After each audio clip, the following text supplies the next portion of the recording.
We go through the budget piece by piece. So my introduction is more of a macro level. This goes more micro. So typically how it works is we'll have Andy will start off introducing what the actual changes look like in the classrooms or with a specific program. Paul will talk about what the program changes, and that's for the first half of this presentation. The first half, and this is what Mark brought up, that there used to be the two nights, one where we did regular education, then another night that was focused on special education, the workshop nights, and these were coalesced into one night.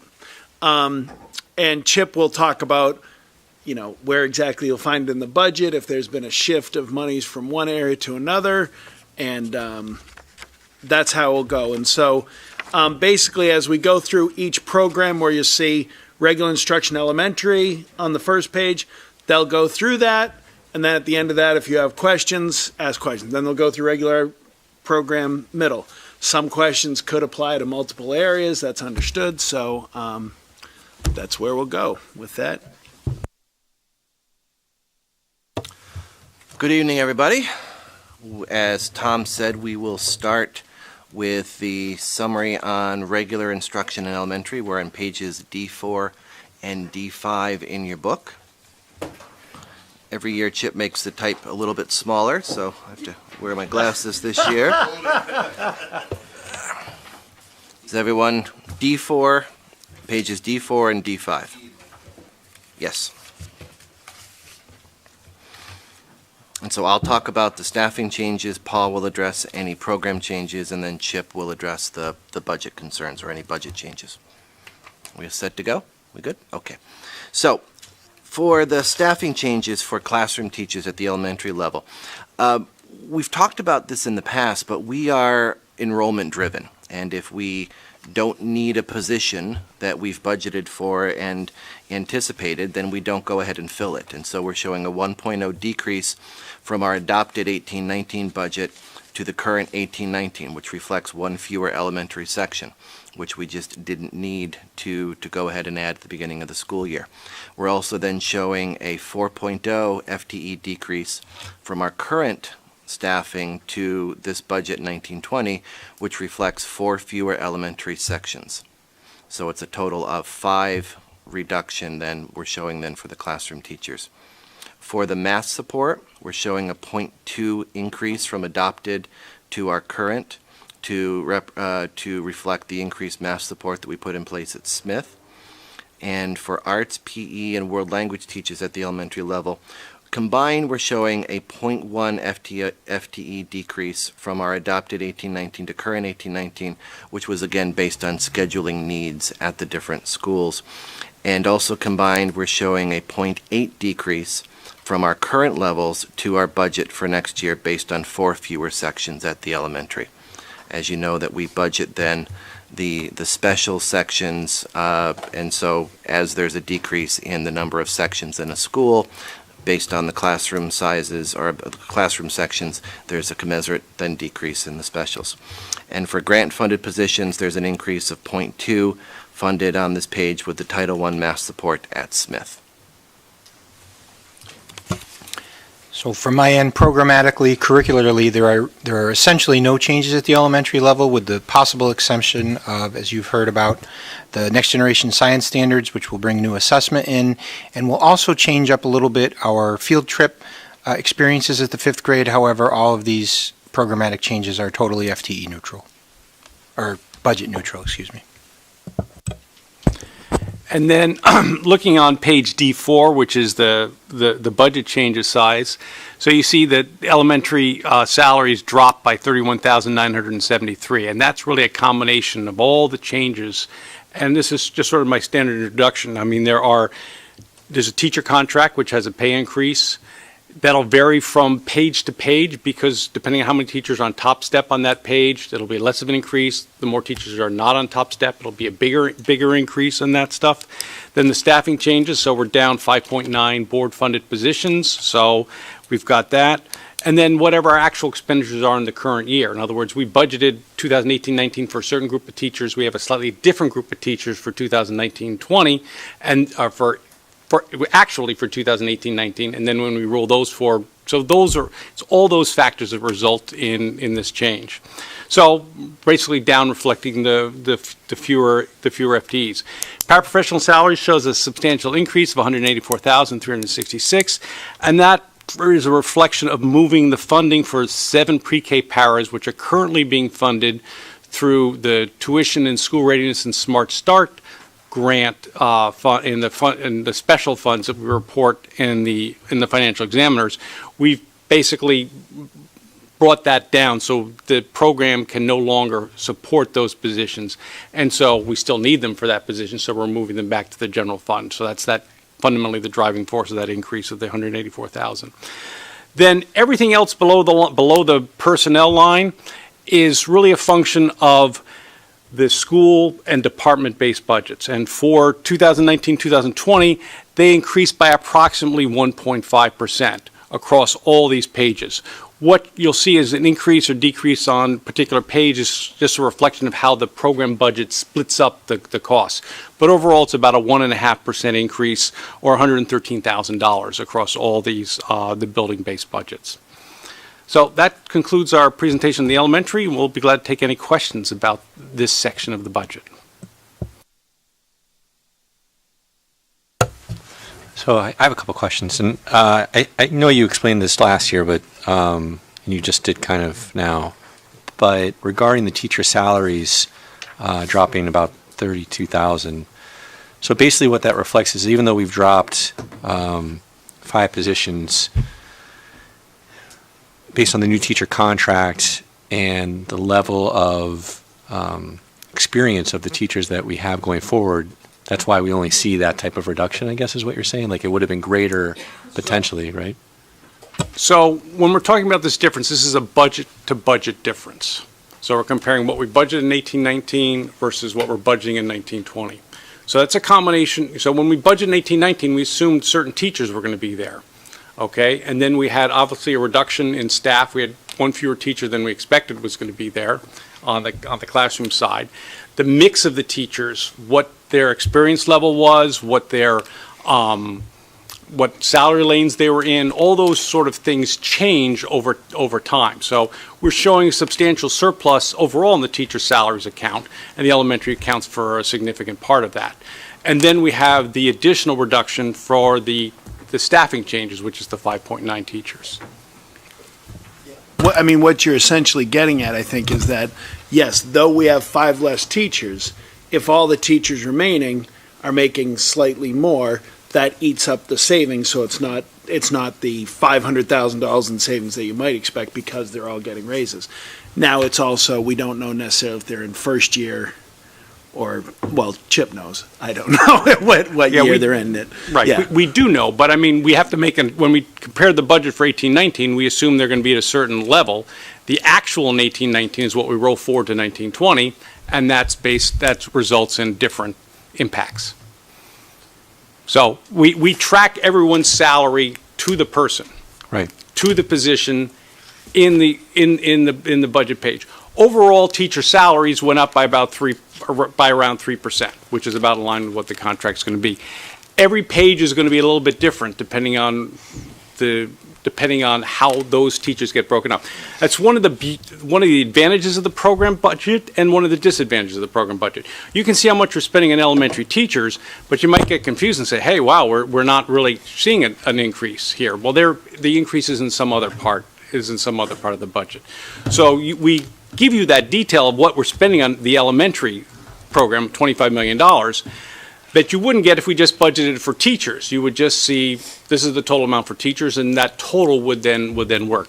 By providing this level of detail, then you get some oddities in terms of what the actual numbers are, and it's just the way it works. I understand. I was also wondering the $113,000 figure about increase for the building-based budgets. Yeah. It sounds like a big number cumulatively, but I know when you break it down, it's not as big. But if for some reason, just like an exercise in mathematics, if that was a 0% increase, like can you give some anecdotal information about how that might impact a school in some way? I'm sorry, can I just interrupt? I just didn't hear. Which line are we talking about? The last line on the right about the 113,000 net increase, or 1.5%. Oh, on that, sorry. Yeah. Thank you. So, I mean, my analogy of a school district is we're like a large clock. Okay, we have all these gears that are moving to try and advance the time or advance student achievement.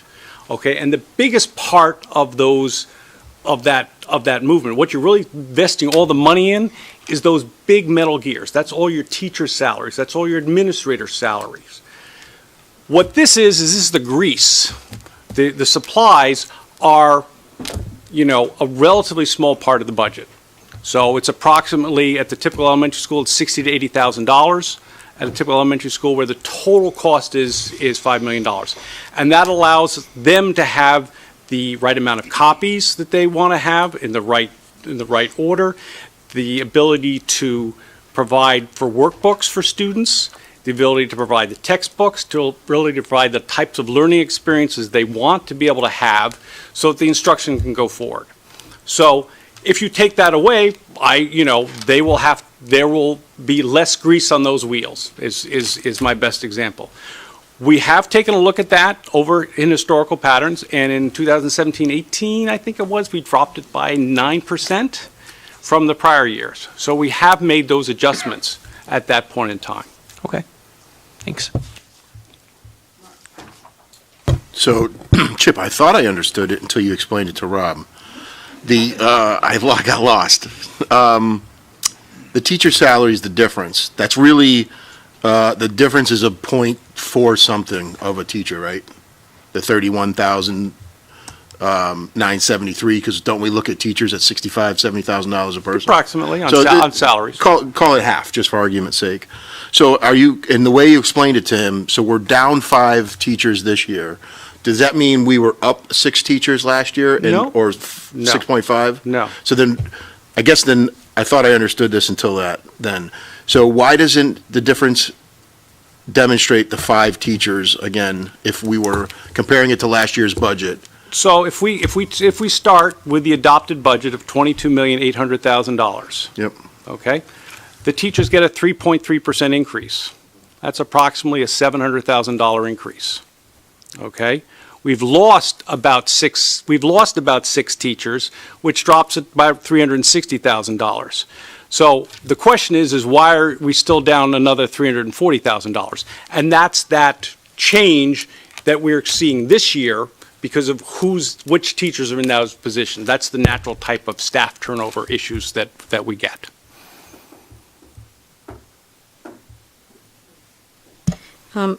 Thank you. These are just, I'm not second guessing at all. I'm just wondering. To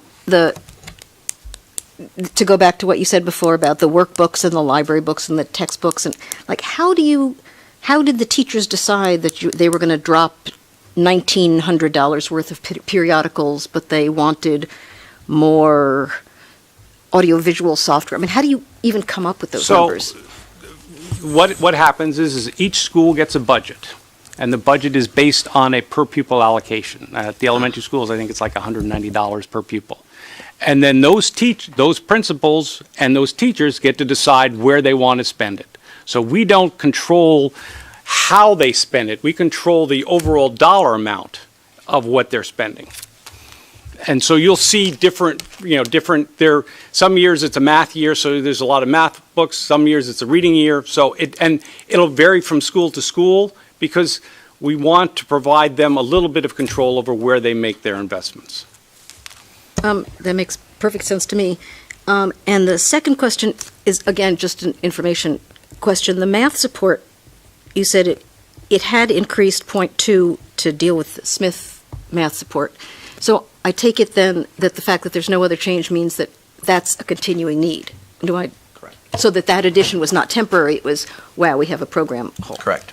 Again, okay, just to clarify, thank you. So one other question based on what you just said. You said that it works out to about $190 per student. Mm-hmm. Where does that number come from? That comes from the historical perspective of where the district what the district has needed. That gets up to 220 or 220, and we drop it back down. So it's the experience of the district, the delegation of responsibility you give to the superintendent and his executive team to make the decisions in terms of how much money is needed. And so what we do is we take that number and make sure it's applied equitably to all the schools. So not every school will necessarily see an increase, even though there's an increase, because if they have a decline in enrollment, that's adjusted at that school. And this is where you see our magnet schools have a larger number per student because of different needs. Because this goes to all of those things in a building that are really in the principal's domain. It could be field trip support. It could be classroom libraries. We see, this year we've seen investments in a lot of our schools in classroom libraries for individual teachers on books that celebrate cultural competency a little bit more and have a wider variety. And so they shift per year, but that basically tends to be how it works out. I kind of feel like this is something that's really interesting to me because I don't remember us talking about this last year. Maybe some of you that have been on the board longer are more familiar with the statistic, but I'd like to just understand a little better about the institutional decision about how you frame this number. If I'm understanding correctly, this is equitably spread among all schools in the district, elementary, middle, high school. It's always the same number, whatever it is, per school. No, Chip can talk to it a little bit more. It's not always the exact same number per school, nor is it the exact same number per student, because it meets that building's needs, or it could meet new programmatic things that are going in that building. So if we know there's going to be investment in science, or there's going to be investment in a new reading program, I don't know if you want to talk about that. Science is a great example. So I think there's two conversations that are happening here. One is related to, how does the district determine the total bottom line budget value for a building, for a principal to operate in? And then the second question, what does the principal do with that money? So in terms of probably the best, what I can answer easily is those programmatic shifts and how that changes. So with Next Generation Science, we've developed as just one example, we've developed a whole bunch of labs, and in the first year, typically at the district level, we'll purchase all the material for those labs, and I can tell you can go upstairs and it looks like a safari up there. I've got all kinds of plants and this and that, because in a particular grade level, they're going to be doing labs on broadleaf plants, and they're going to look at, cell structures and things of that nature. In other grade levels, there's been sand or toothpaste and all these kinds of things that are expendable materials. They're going to be used up through the course of instruction, and they're going to have to be rebought the following year.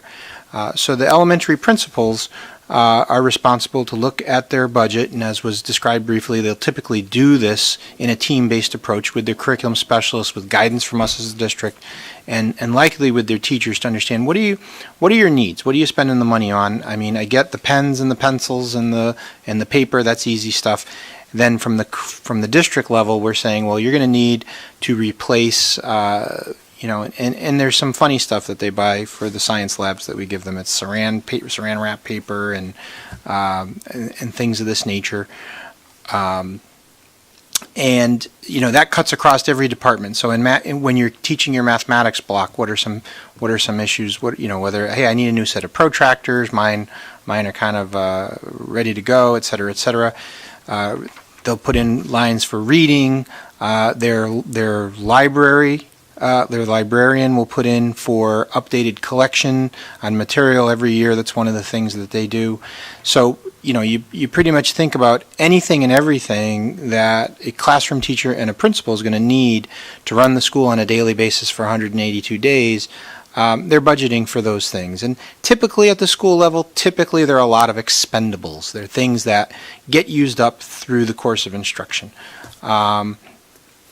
Translate that to the high school, large purchases for us in terms of textbooks are typically happening at the high school, but then when the student loses a book or the dog ate the book or it got left out in the rain, that's on the schools to budget for. So they'll parcel the dollars out across departments and they'll build that into their building budget, which speaks to the we can't anticipate you're going to need 5 books or 6 books or this or that on a given year. So that's where the per pupil expenditure comes in to get a rough amount, and that's where it works. And as I said, those building-based budgets were cut significantly the last couple of years. So that you see the 1% or 1.5% increase.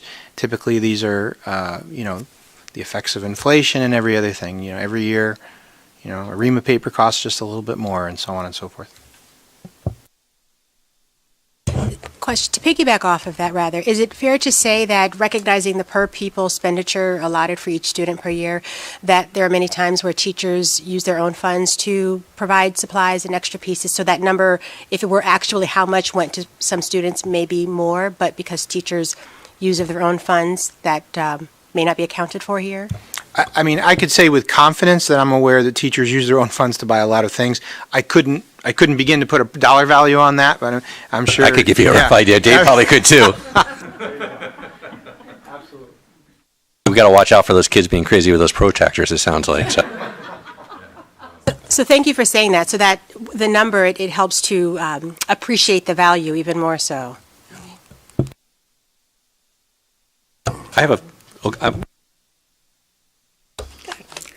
I got a quick question.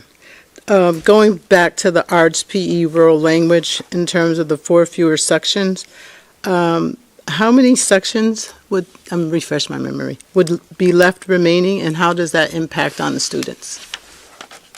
Does it? What do you mean when you say left remaining? So there's 4 fewer sections.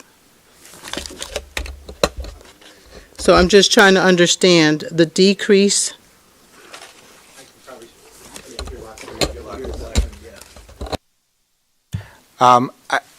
This might answer your question, and tell me if it doesn't. I know that with the decrease in enrollments, if we're talking at the elementary level still, I engaged with HR and coordination with Chip. We were trying to determine what would the impact be as you reduce the number of classrooms at a elementary school. What would the impact be on the art teacher, because there's typically just one art teacher and typically potentially a part-time teacher who's teaching all the classrooms.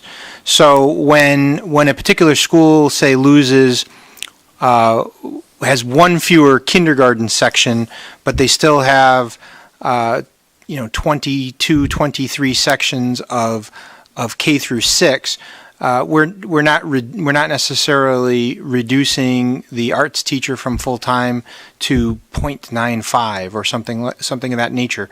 However, as we've gone through these declining enrollments and those drops in sections across schools have started to really add up, we did a rebalancing on the FTEs for arts, PE, health across the elementaries.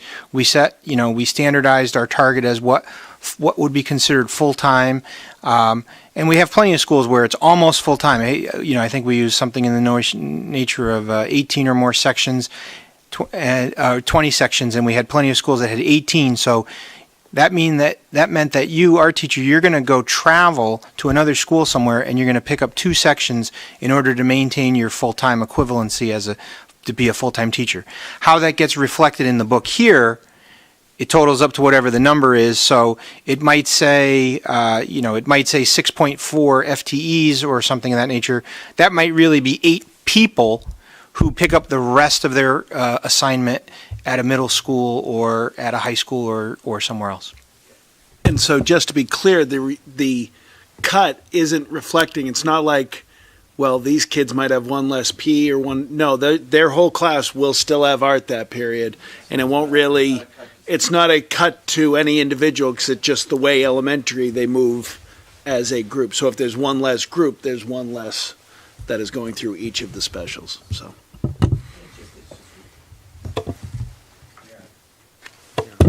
It just reflects the 5 less that we have of classrooms total.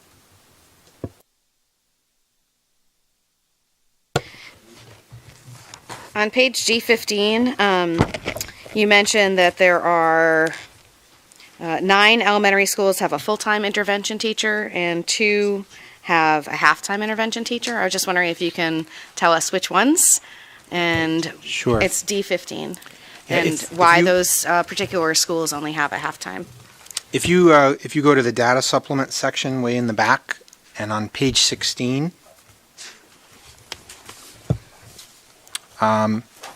it shows you, and I believe it's Morley and Norfelt that have the halftime EI teacher. So it's important to see here in terms of context. Several years ago, I don't have the full history, but several years ago, the district provided a great support to our early intervention and reading programs, building up to 1 full-time reading specialist at every elementary. Historically, before that, we had what were called EI teachers, and we're still calling them EI teachers here in the budget. We don't refer to them necessarily that way. They are EI is kind of like a trademark of early intervention, a specific brand of literacy support. But we do have, based on need, and you can see the tutoring support that goes there that's town funded. There's also additional tutoring support that's title funded. And so the reflection of the halftime literacy teacher at Morley and Norfelt is really reflective of 2 things. It's reflective of slightly less need there, but it doesn't necessarily paint the full picture when you look in that can be supplemented with tutor hours. And what's very true is that at our title school specifically, we use title money and have a number of tutors that come in on a part-time or an hourly basis to work with students that are essentially what you'll hear referred to sometimes as in the tiers, students that are receiving some additional support beyond that of the classroom, typically on a short-term basis. Thank you. Just curious, is it 1 person who is split between Morley and Norfelt, or 2 people who are? To my knowledge, yes, it's 1 person that's split I'm and getting travels. the heads up from the back of the room.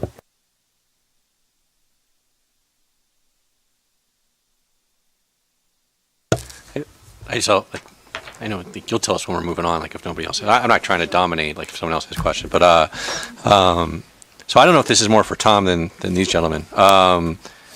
Yeah, we might be. Sorry, Mr. Superintendent, but I'm trying to understand. I'm really kind of fascinated with this $190 number you threw out for the. So it sounds to me like that's kind of a. Correct me if I'm wrong. Like a building block that everything else is kind of built upon to build those building budgets. So, but you do vary that figure by school based on need, and obviously I understand based on population, so that impacts it. But so it's not 190 like at all 11 elementary schools, for example. It can vary based on need, and so it adjusts. Correct?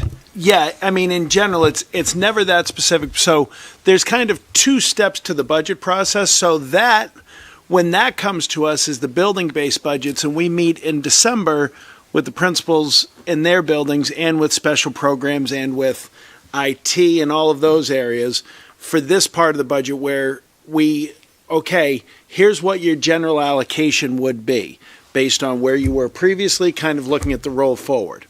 Now, since we haven't had an increase in 2+ years and we're still working off a huge cut, Yeah, I mean, in 18-19, it was zero, which was Exactly. flat, and in 17-18, it was like an 8.5% reduction. Yeah, so we're still working off of that number. So if, so those principals, they come in, they break it down by classrooms, they break it down by everything else. That's at the elementary level. So middle school and high school, it operates a little bit different with supplies because they work off of the building supply, but then each department also comes forward with their budget. And so we have the specifics of, we need 8 of these, 10 of these, or we need another classroom set of Beloved, and we go through all of those, and then we track the spending throughout the year, which is what Chip, during his downtime, so he tracks spending, gives reports to principals, because once in a while we have a principal that may be slightly over, and we'll say, okay, why are you over at this point? Or you do know that you're trending to be over. Well, we had to spend this much because we had more needs with kids with field trip, as an example, because that's come up. And so, okay, so that was offset, but later on, we're not going to necessarily do this. Or, no, we do need to do this. Well, okay, we have a surplus in another area, so that could be offset by a need during the year. You could see that, whereas we've had people ask for an increase as time's gone on for something specifically. So is it really like a real number? Like, I mean, it sounds like the principals come with a budget, especially based on what they had last year. And then do you basically, once you agree to whatever that number is, you're able to then divide it by the student population to get that number? Or is it the reverse? Why don't you talk about that, Chip? That Yeah, piece. so, again, it's a long historical precedent in terms of, this section we're taking a look at is $74 million is the total cost of this thing. The $109 per student is about a little under $2 million. So, I mean, it's a long historical precedent of what sort of additional supplies, other than teachers, are needed. And teachers are the vast majority of the expense that's needed. And so that's the historical. So my job is basically just to say, and we basically take a look at the end of the year. Do you have extra money? Do you not have extra money? So we got to the point where we had substantial extra money and we needed to do a substantial reduction. So we did that reduction in 2017-18 where we cut it by 8.5%. And we held it firm in 2018-19. Looking forward, we feel that it's time to have some inflationary increases to be able to provide those supplies that are needed for that supply allocation so that the school can function as a school without teachers bringing in everything. So. And so about 6 years ago, it was about 6 years when we were only about we were within 1,500 of our number at the end of the year, the total budget, the adopted. Yeah, I don't remember which year it was. Maybe 5 years ago. I think you're right, Andy. Like 5 years ago, you were running we were running on that razor's edge, where the total budget at the end of the year, there was only a $1,500 difference. So that's the kind of year where in January, we called all the principals in and said, supplies are frozen right now, and you've got to operate with what you have, trying to keep it from classrooms, teachers, because you can't change classrooms in the middle of the year. And so that's something where, you might see something tangible grabbed. Again, you're not talking about $1 million per school. You're talking about a relatively smaller number, and this is kind of that principal's spending account. And Rob, let me jump in just because I think I hear you asking something in the question in terms of, is it a real number? All these line item numbers that you see under, workbooks, textbooks, audio, visual, when the principals turn their budget in, there is, under any one line number, they'll identify 10, 11, 12 different things in quantities with a dollar value associated next to it and a rationale for why they need that. And certain things are, as we said before, consumable, like number of things that you need every year. Substitute pay, I believe, comes out of these budgets as well, and that's another sort of, No. not out of this one? Nope. Okay, that's in their building, but it's not reflected on this page.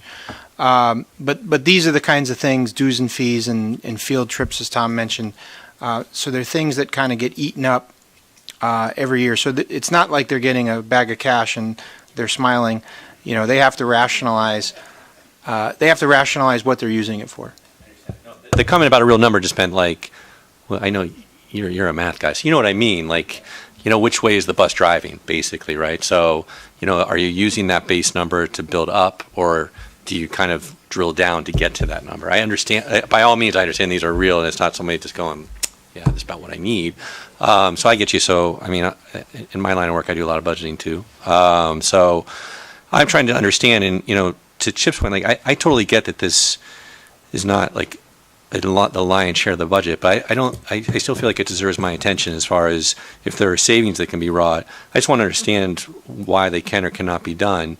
I agree that in the size budget we have a $113,000 increase is by no means substantial, but when you look at that number standalone, you're like, well, it's still $113,000, and if we do enough of this, eventually that adds up to real money, and especially since we're giving back $1 million a year anyway, you start to wonder, well, is this part of that million? Like, did they really need this increase?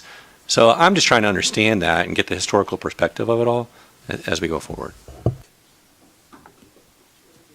Yeah, I just wanted to follow up because actually the way you put it, Rob, sort of clarified my question too. So just so that I understand it, you start with the budget that they believe they need and then make sure they're roughly comparable to where they were or whatever. And then you say, okay, so it turns out, as you're reporting to us, it's about 190, whatever. But it's not like you're saying to people, okay, you have 190 per student, deal with it as you want. Right, so in other words, you're starting with the need, and we can ask about whether the need is real. We're starting with the experience. Right. Okay, this is the way we run our schools. Need. This is the way we run our schools. Mm-hmm. These are the results that we get with our schools. This is part of that input to getting those results that we need. Right. It's not like we can turn off the copy machines and expect the same level of output. Mm-hmm. So, I mean, that's the basis here that we start at, is like, are things working correctly? And then my job is to take a look at, is there lots of money left over? And no, there's not lots of money left over. They're spending what they're spending. These are meeting the real needs of the students in their school. And so then what we just try and do through the budgeting process is say, okay, well, this is what the average elementary school spends. Let's do that as the budgeting number for the next year, so everyone starts on an even playing field. Right, but my point is exactly what you're saying, that you're starting from the need. Correct. And then turning that into a number. So I think Rob's point is fair. Then we have to ask, is this a real need? And what you're saying is yes, given past thing. But I mean, that's the question. It's not like, are you spending up to 190, but how about 200? How about 180? Correct. Okay.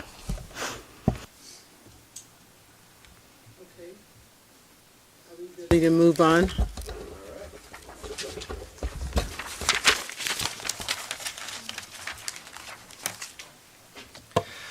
Moving on to pages D20 and D21.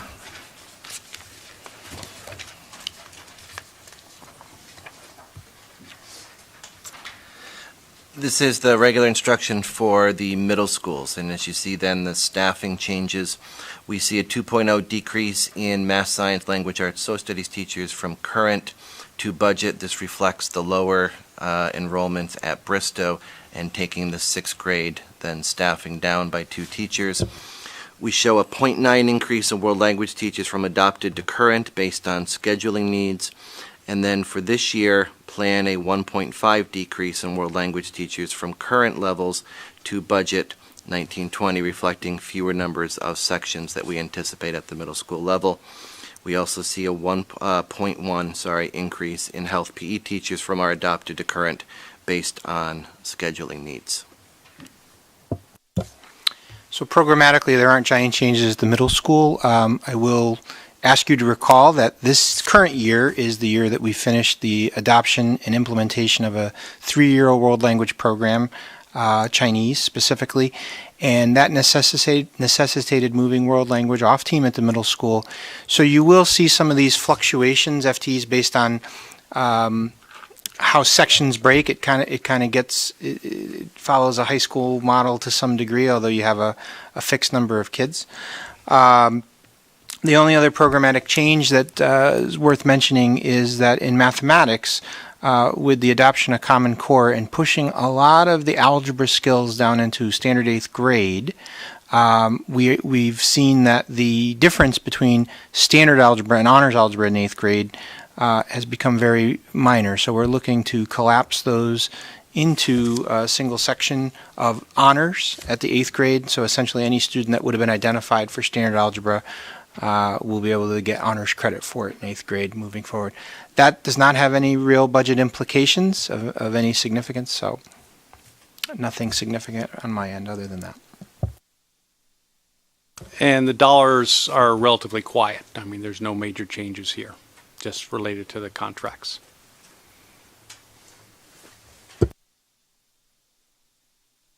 I just have a quick question. When we were talking about another topic at the time, but I believe that you said, Tom, that you were thinking about shifting the model of 8th grade students going to the high school for math, the advanced kids going to high school, looking into the possibility of taking existing teachers and having them teach at the middle school, A, because that would save money, and B, it would be a lot less pain for the kids since there's now enough of them. Is that happening? If it's happening, is it reflected here? Sure. So I know that this conversation came up, especially when we were talking about start times. It was a question of how were we going to deliver. I don't know about saving money. I would offer you an opinion on the subject of sustainability and equity if we were just doing it outright. I think the savings was about the buses. But anyway, it doesn't matter. Certainly, I would imagine so. But sustainability becomes an issue if, because I think some of this conversation, I don't know if we talked about it 2 years ago when there was the whole question of were we going to maintain teams.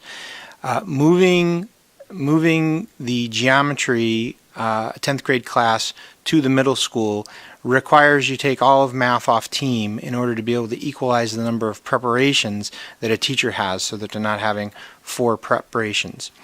There's a sustainability question to that relative to then class size, because while it's true that I would say this year there are enough students at one of our 3 middle schools to run an independent class at that middle school, it's not true at the other 2. And as you look forward in the pipeline, I can see how many 6th graders are in 7th grade honors right now. We're not, they're not just going to fall out. So we build these students through MathQuest, and the number fluctuates. So sustainability in the next couple of out years brings a question. It moves from, say, over 20 students that might be able to be there to now all of a sudden less than 20, 17, 16. And then that's a question of, is that from an FTE perspective, is that the cost that you want to occur? And where I might be able to have it at one school, I may not be able to have it at the other. And certainly, to name Bristow specifically, I wouldn't. And as soon as I have to run a bus for one school, cost-wise, it's our Bristow students get picked up, and then there's I think we run 2 buses, one for Sedgwick KP and Bristow rides in those. So those are some of the. I think those are the bigger issues. I personally have a couple of other issues with it. If there is a mass change to how we run our middle schools, it's definitely a variable that we need to look at. If we are not planning for mass changes, there are reasons that I wouldn't go poke at that issue in isolation. So to jump in, because I have said it before, that this is something I would like to see. In a perfect world, this is what I think would be. We've run into certification issues with both teacher traveling or the person not being there, because then what happens is now we're taking any cost saving from the bus and blowing through that by the teacher having to come down and add another 0.2. But then we have the Bristow issue, and we don't have an equal number across the schools. And we can't offer something really at one of the schools that's not at the other. So it's not in the plan for next year. Paul and I have had this discussion all the time about, is there a way that we can do this? And as we look at our whole math program, and we look at when do classes fall, that's something else that as we do our 3-year, 5-year math planning, that also could impact this discussion. Yeah, and I'm not advocating for one or the other, but just to go back to our favorite topic of start times for a second, one of the things that we reassured people about who were concerned about start time change was, don't worry, we're going to move it back to the middle school. If what we're saying is, no, we don't really want to do that, then I wouldn't want to be disingenuous and say, oh, no, it's all going to be fine for those students. So if we're not, that's why I was asking. Yeah, it wouldn't necessarily be that would move it back. That's one of the possible solutions. The other solution is that the middle school students would go to the high school at the end of the day instead of Okay, starting the that's day. fine. I just wanted to be clear about Yeah. what the costs would Yeah, be we wouldn't because. eliminate that. as Okay. an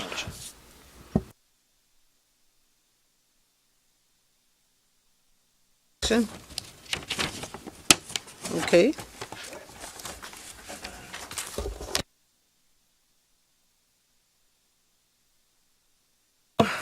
D 38 and 39.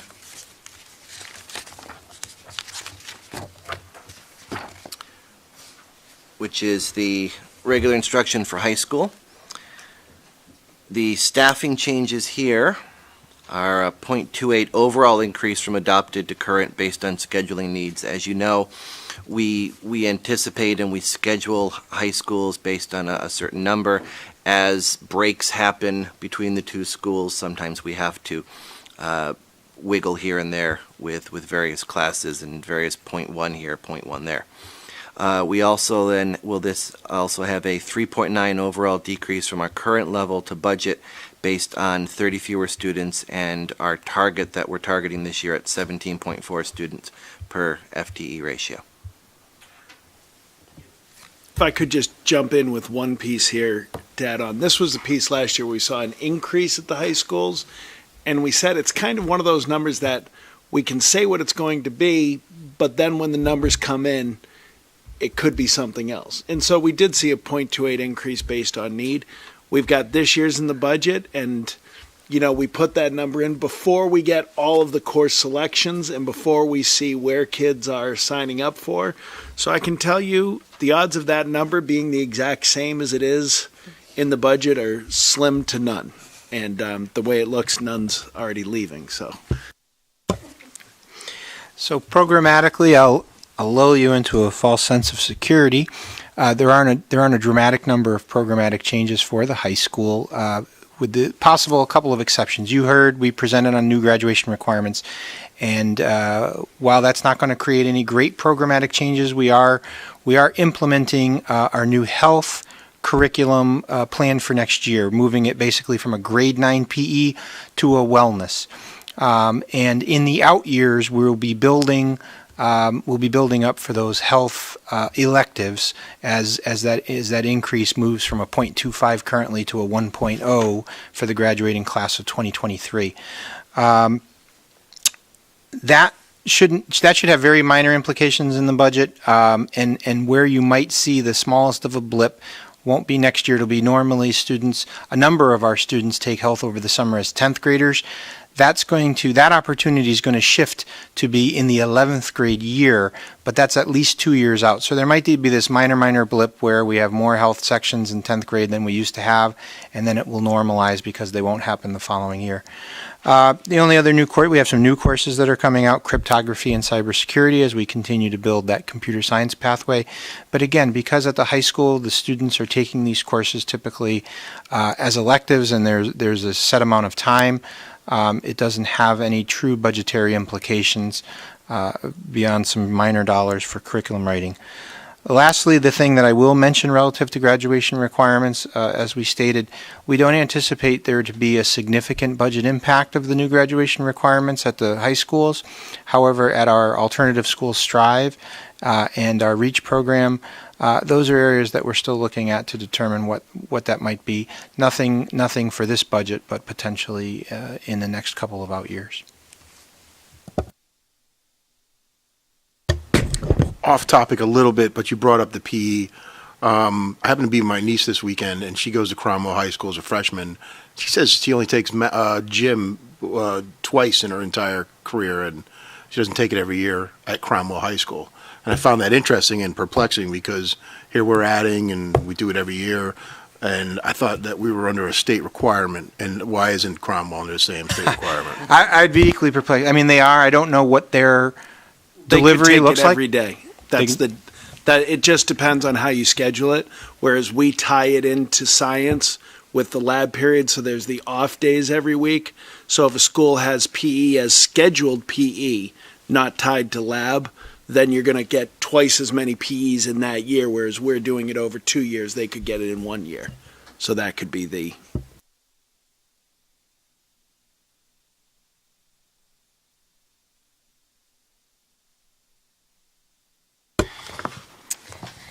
I have a question about the financial literacy class that we offer. How many sections of that do we offer at each of the high schools?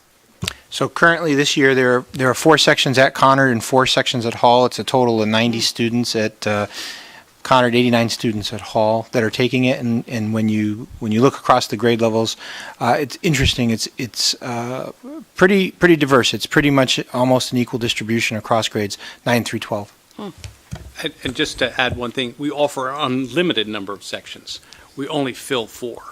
So you teed it up and Chip jumped in. It's my favorite question as a high school principal, because years ago there was a editorial written about me in the Conard school newspaper, which I didn't censor, about me cutting stagecraft and cutting acting because we didn't offer it.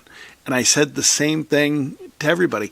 I never cut a class, but if only 5 kids sign up, I can't run it because it's not economically feasible. So we run what kids sign up for, because we still have that philosophy of we have our mandatory classes and then we have an elective. And really West Hartford's philosophy has been, and we have the benefits of scale that we can do it without it being a driver. So we can add a cryptography class that people are engaged in, going to sign up for, and all that's going to happen is we might run one less graphics class because they're cannibalizing off of each other. And so that's the answer to that.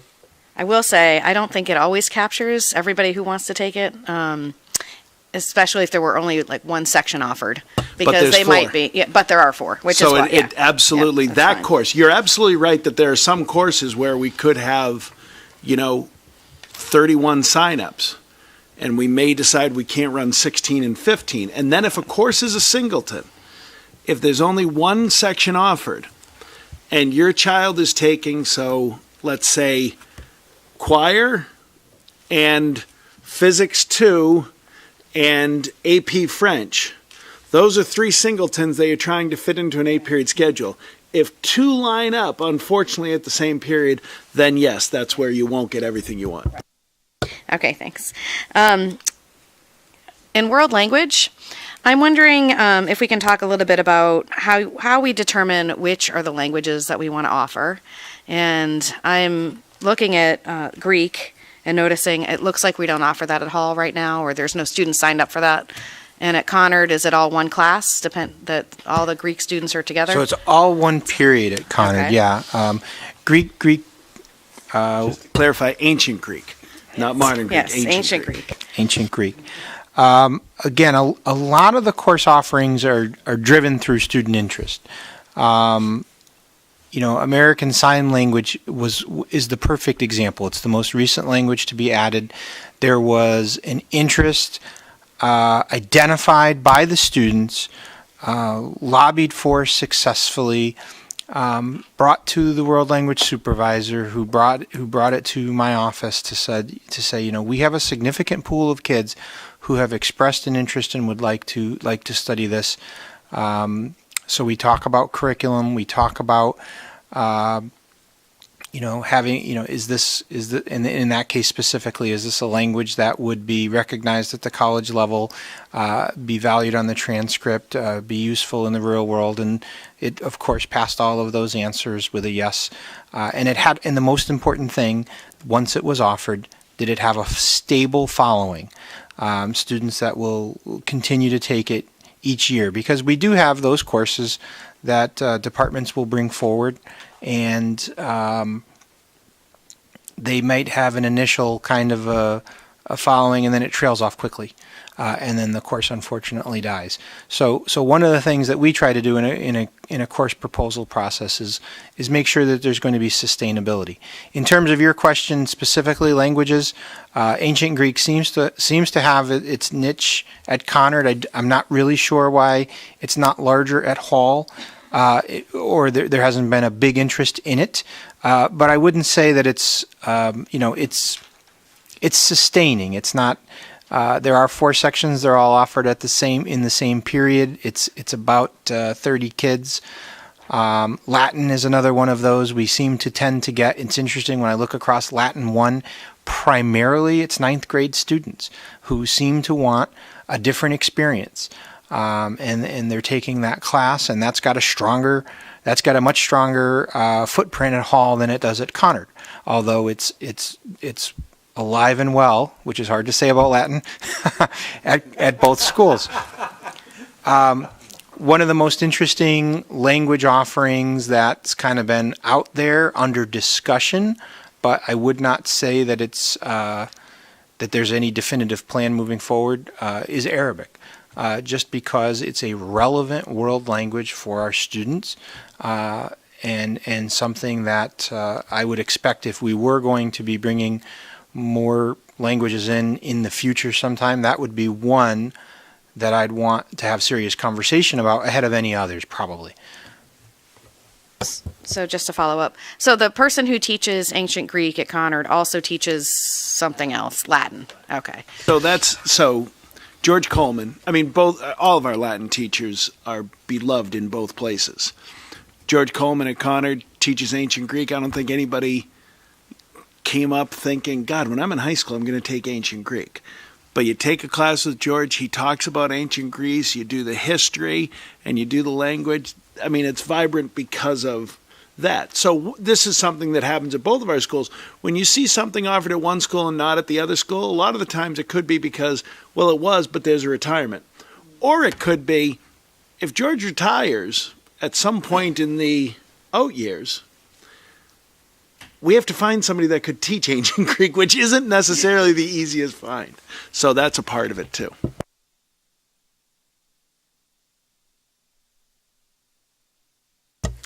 Hi, thank you for all this. I'm not sure if I'm skipping ahead or not, but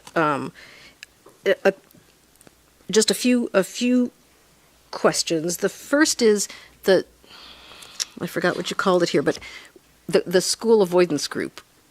Yeah, that would be Gretchen. Oh, okay, so that's not part of this. Okay, Yeah. and the restaurant thing is the same. That's Gretchen. Okay, so that's like Strive is that one, but Yep. Ask and Reach are this. Yes. Okay, thank you. So then I'll just ask about Ask and Reach.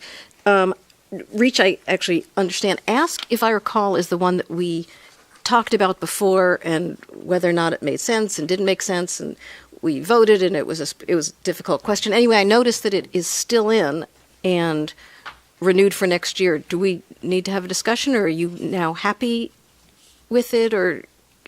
So, Ask, it is still in. Ask has had, from what I believe it originally was, if you go way back in time, it is now it is essentially a I don't want to call it a sheltered setting, but it's a combination of English language arts and social studies taught together by two teachers, both of whom have, it's as Tom just said with Mr. Coleman, who have a very passionate and a very loyal following. The purpose of the program is something that we believe in as a district in terms of making certain that you've got combinations of teachers that are able to make connections with kids who might otherwise kind of get lost in the large school setting. And in that regard, it is a little bit duplicative of our efforts at Reach. But Reach for Hall is a bit of is a stretch for some, because it's an off-campus setting versus at Conard where it's still on campus. That being said, we're doing a lot to invest in the REACH program, in the curriculum there, to make certain that the experience is attractive for Hall students as well as for Conard students. And in terms of what will happen with Ask in the future, should the gentlemen that are teaching it no longer return, becomes the pivotal question, and I think probably one that we answer in the face of that. Yeah, and I don't mean to talk about specific issues. Those of us who voted to continue it, if I recall, and I might misremember, voted to continue it because the sense was that the argument to get rid of it was that we'll figure out what to do with these kids. They'll be picked up by other programs. And so I thought what we said was we would be fine for a year as those other programs are developed. So it sounds to me like you've decided this is actually the best way to go forward, and not. I think we're looking at how we ramp up our REACH program to be able to offer and make that attractive to students in the eventuality that ask as a standalone doesn't may not always be there. It's funny, I can't remember what I had for breakfast, but I remember the question I asked 2 years ago. So since we're I guess jumping around a little bit, the high school reading program, the specialist, I've asked this question before, and I guess I want to revisit again. At high school, it's again building a home, if you will, the foundation, things like that. Does it make sense to reallocate 1.5, 1 3/4 to the middle school, so that that intervention's earlier than high school? And I know maybe the answer is, well, it's continuing, they're going to need it all along, and that might be the answer, and that's fine. But I just wondered if we just redeployed assets to intervene quicker and have, just more time with those particular students, that maybe you could, essentially you would love to get rid of this, not have any reading specialist in high school, and that would be a dream. And then, not necessarily less teachers, right? But just not deployed in high school, maybe in middle school. So, no, the whole concept of early intervention, 1,000%, and if there were a gap in our middle school support or our elementary, when we referenced you to page D16 and you look at what reading intervention looks like at the elementary level, at the middle school level, it is a narrowing funnel.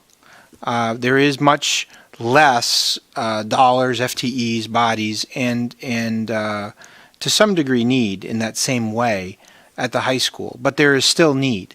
Our reading specialists at the high school do see a number of students that who continue to receive reading support, and that is able to help them with their education without necessarily then becoming, landing in Gretchen's lap as a student identified with a disability, because it's the model, I think, of tiered support is, you do what you can in the classroom, and you hope if I give an individual student a different approach or a little bit of extra attention, it catches them up. And then you step that up to a tier 2 support where, all right, I need to pull this student out of the class a couple of times, maybe a half hour, 2 days a week for 6 weeks, and hopefully that catches them up. And then there are those students, I need to do that more intensively at tier 3 for 4 days a week, and I do that for a couple of periods. But at some point, there are students where, just that extra shot of vitamin C for reading doesn't catch them up. They need that sustained support. And we have kids at the high school level for whom that's true, who've come up to us and they've been in some level of reading support potentially for a significant amount of time, and they simply continue to need that. There are then those at the high school level that are coming out of an English language learner label. And typically, if you're coming out of that English language learner label in high school, that probably means you weren't with us in kindergarten, and it probably means you weren't with us in middle school, or at least certainly not in 6th grade. So you've moved to this country, and English is not your primary language. And as you move out of that English language learner support, your ESOL classes, you still need some support in your reading comprehension and potentially in some of your writing. And so you're seeing that reading specialist at the high school. And then in addition, you've got kids that are just moving in from out of district who may have had whatever experience. Finally, had a long, great program review of the special education department, and we talk about how Gretchen's looking at the secondary level to change up some of those supports, and really looking at the models at the secondary level being blended, where we'll have our reading specialists that aren't necessarily working with only students with disabilities or only students without disabilities. We're looking at how might some of those services, and we have a little bit of that right now. It's not that we don't have it. We're just trying to figure out how we might do it better moving forward. So what I can say is that at the middle level, aside from our reading specialists, we have a system in place where kids can go in for in place of a unified arts rotation and get a 6-week dosage and then go back, and they don't have to lose a whole class.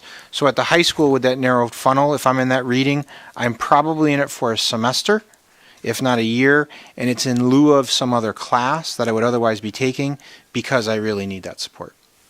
So inherently what you're asking for, I think Paul's funnel describes it well, whereas we have one reading teacher for 330 kids at that elementary school.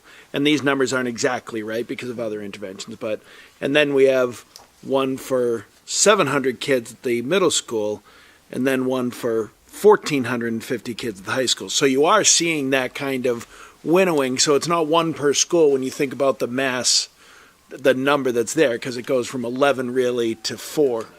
Oh, there you go. Perfect.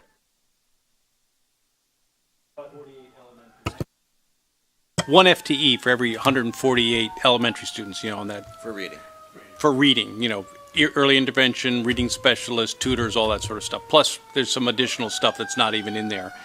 At the middle school, it's one for every 366, and for the high school, it's one for every 1,500 or so. So, we're spending, in total we have 35, 27 of those are at the elementary. 6 are at the middle and 2 are at the high school. So we're really trying to match, what you're looking right, for. It'd be great if we didn't need it, but. Well, yeah, and I just want to make clear, not that we didn't need them at the high school level. No, I get it. Redeploy Absolutely. those, and then through more one-on-one that doesn't exist anymore, but we've needed new them students. We added them to the high school when Sue was here, or Sally was 2000. It was 2005. here. Yeah, for 10 or 15 years they've been here. So it's a definite need at the high school. There, yeah.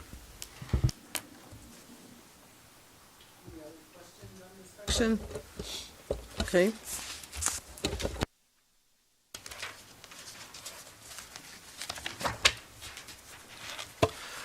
We're moving to D81. No, D72 and 73. Oh, I'm sorry. I missed a page. That's because I had no changes. Yeah, it's a very quiet page. It's a very quiet page, as Chip will call it. D72 and 73. So regular instruction system-wide, there's no staffing changes. No program changes. Yeah, and so this covers the ESOL program, our gifted and talented program, and the counselors. So the dollars reflect that limited number of changes. Good. Now we're going to move to D81.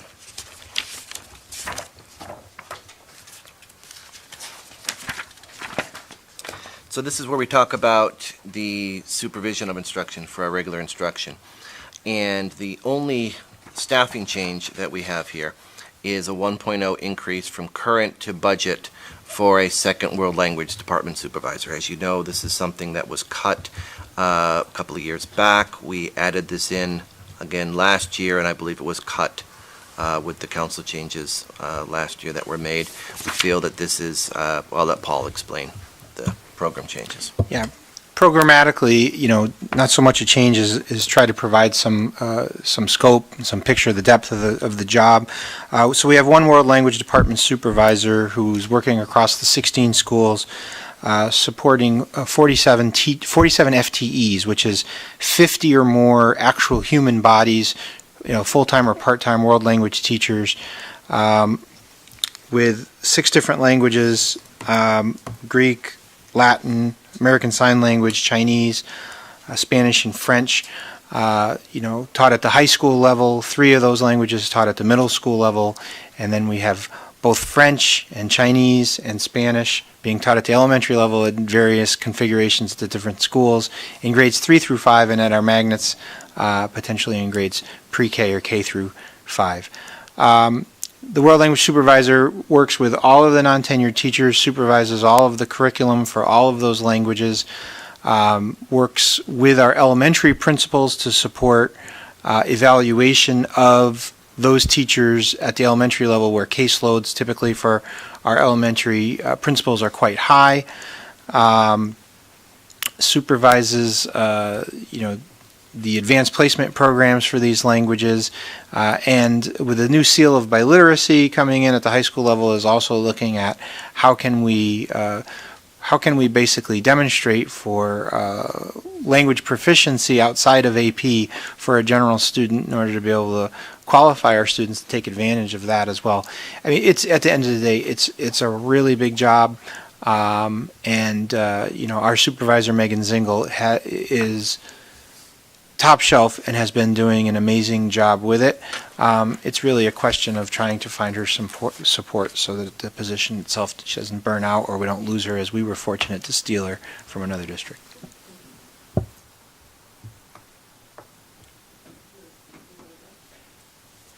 Can you tell me on average how many teachers, other supervisors in other departments supervise?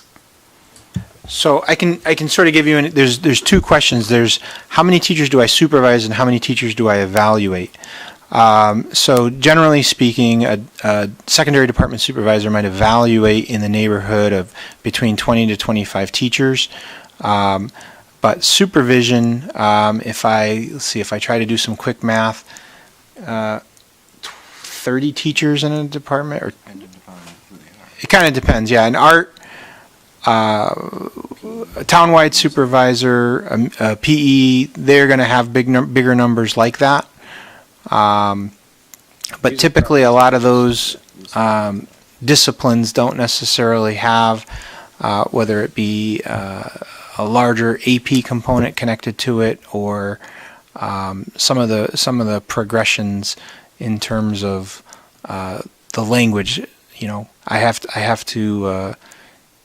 to with this building, say, of the Chinese program, I have to do a significant amount of work to ensure that that curriculum is built, that there are placement decisions made because I have honors classes and standard classes, that it's building cohesively to an AP value, and that and now with the last edition of it being a new graduation requirement, although I'm not really worried about that because most of our kids are hitting that mark.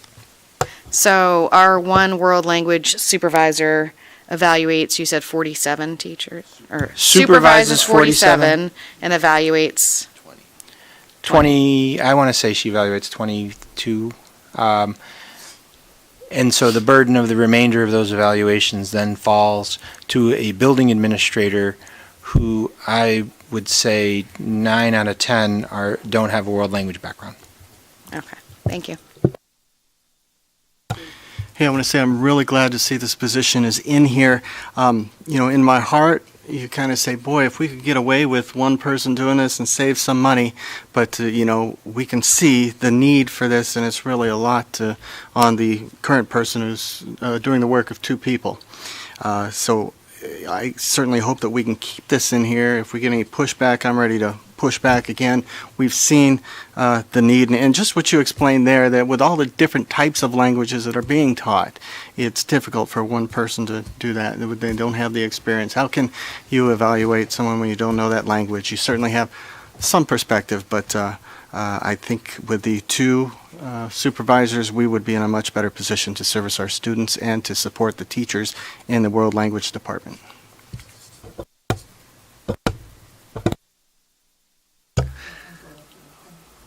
Thank you, Chair. So I'll just take the opposite viewpoint, point, counterpoint. And I respect your viewpoint, but I also am trying to look at it from a dollars and cents. And as much as I understand where you're coming from with the potential need, I again just feel like when I brought up the point about the increase in the building-based budgets, this starts becoming real money, fellow Board of Ed members. So it's just one of those things where I'm like, well, I'm all about not wanting quality people to burn out either, Paul, but the position has not been filled now for a couple seasons, and the wheels aren't falling off, right? And quite frankly, that's a tribute to the personnel, right? Not just the supervisor, but to the people that are on the ground, the actual teaching people. And So then I'm like getting wary about it, and I'm like, well, it'd be great, but at some point we have to hold the line somewhere. And while we have what is, I guess, a small percentage increase budget, it in real dollars is a lot of money, folks. So at some point, where can we hold the line and say, well, it'd be great if we were in a flush year, but it probably hasn't happened in a millennium. So at some point, where do we hold the line and say, yeah, I'd love to add another supervisor here. I'd love to increase, building budgets, but hold the line. And so, if I was hearing any sort of reports from you, anecdotal and otherwise, that, people are melting down, or, there are all types of stories about like the actual workflow is not getting done efficiently and effectively, then maybe I'd feel differently. But I feel like it's almost like it's an ad because of simply a numerical reason, which, not that that's not valid, but I also think there has to be some discussion and appreciation on the board of, we can't always say we're going to add just because it makes sense numerically. If the actual workflow is working, then maybe the belt needs to stay tight here. And that's just my point of view. So my question was this, I guess to the three of you. If this person who's in this particular position now, carrying a lot of this weight, if you will, if there was some unforeseen circumstance and she wasn't there, who would be the next one or two people in line that would pick up the slack while that person was gone? You talking short term or long term? Like we would. Well, it could be any number of circumstances. So it can be due to a health issue, or it could be a family issue. And I'm sure I don't have to tell anybody at this table that those things can come up, and there's no particular time when it happens. So, and I'm sure, we're good as a district, but I'd like you to explain to us who would be ready to step into those shoes and fill it and run with it. And we can say, for argument purposes, let's say 3 to 6 months.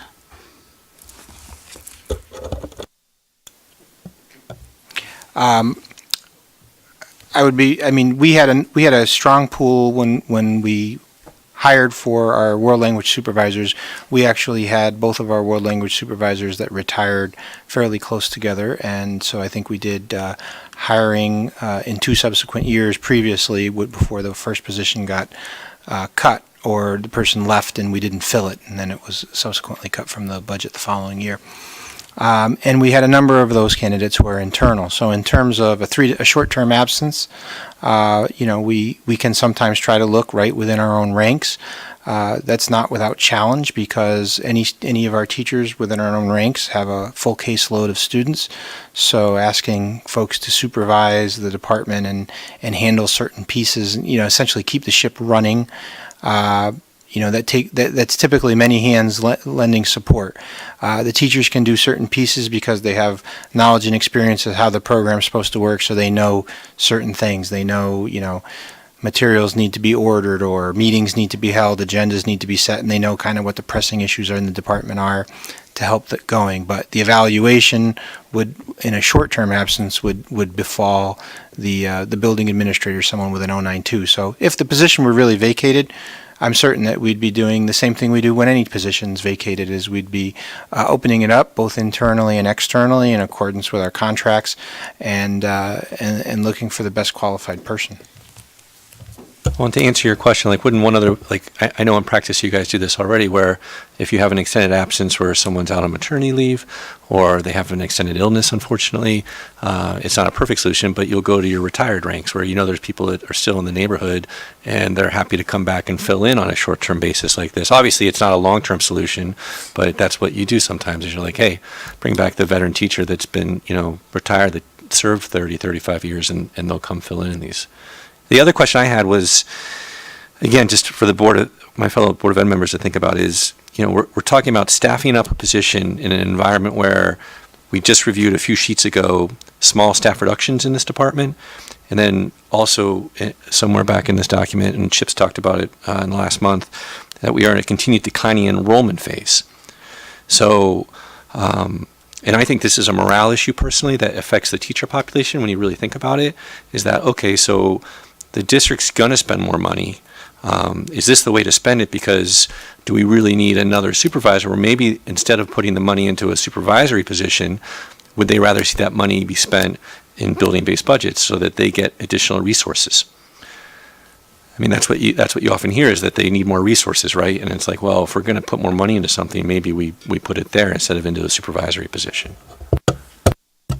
Yeah, and you're doing exactly, listen, this is what you should be doing at the workshop, asking questions. So this isn't a, damn it, you're wrong. This is, the one thing I'd push back on there is one of the reasons that's included is because the world language teachers have been so direct with me about they feel a disconnect with their own leadership because it's even different than the other secondary department supervisors in that she's at all 16 schools. So the professional development on Wednesdays, for instance, elementary professional development, middle school professional development, high school professional development is all different.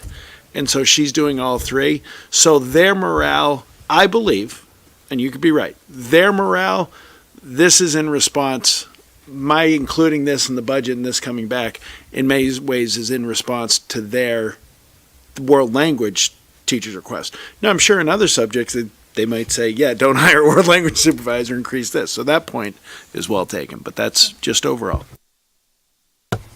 I think I might agree based on what happened when the position that resulted in the position coming open.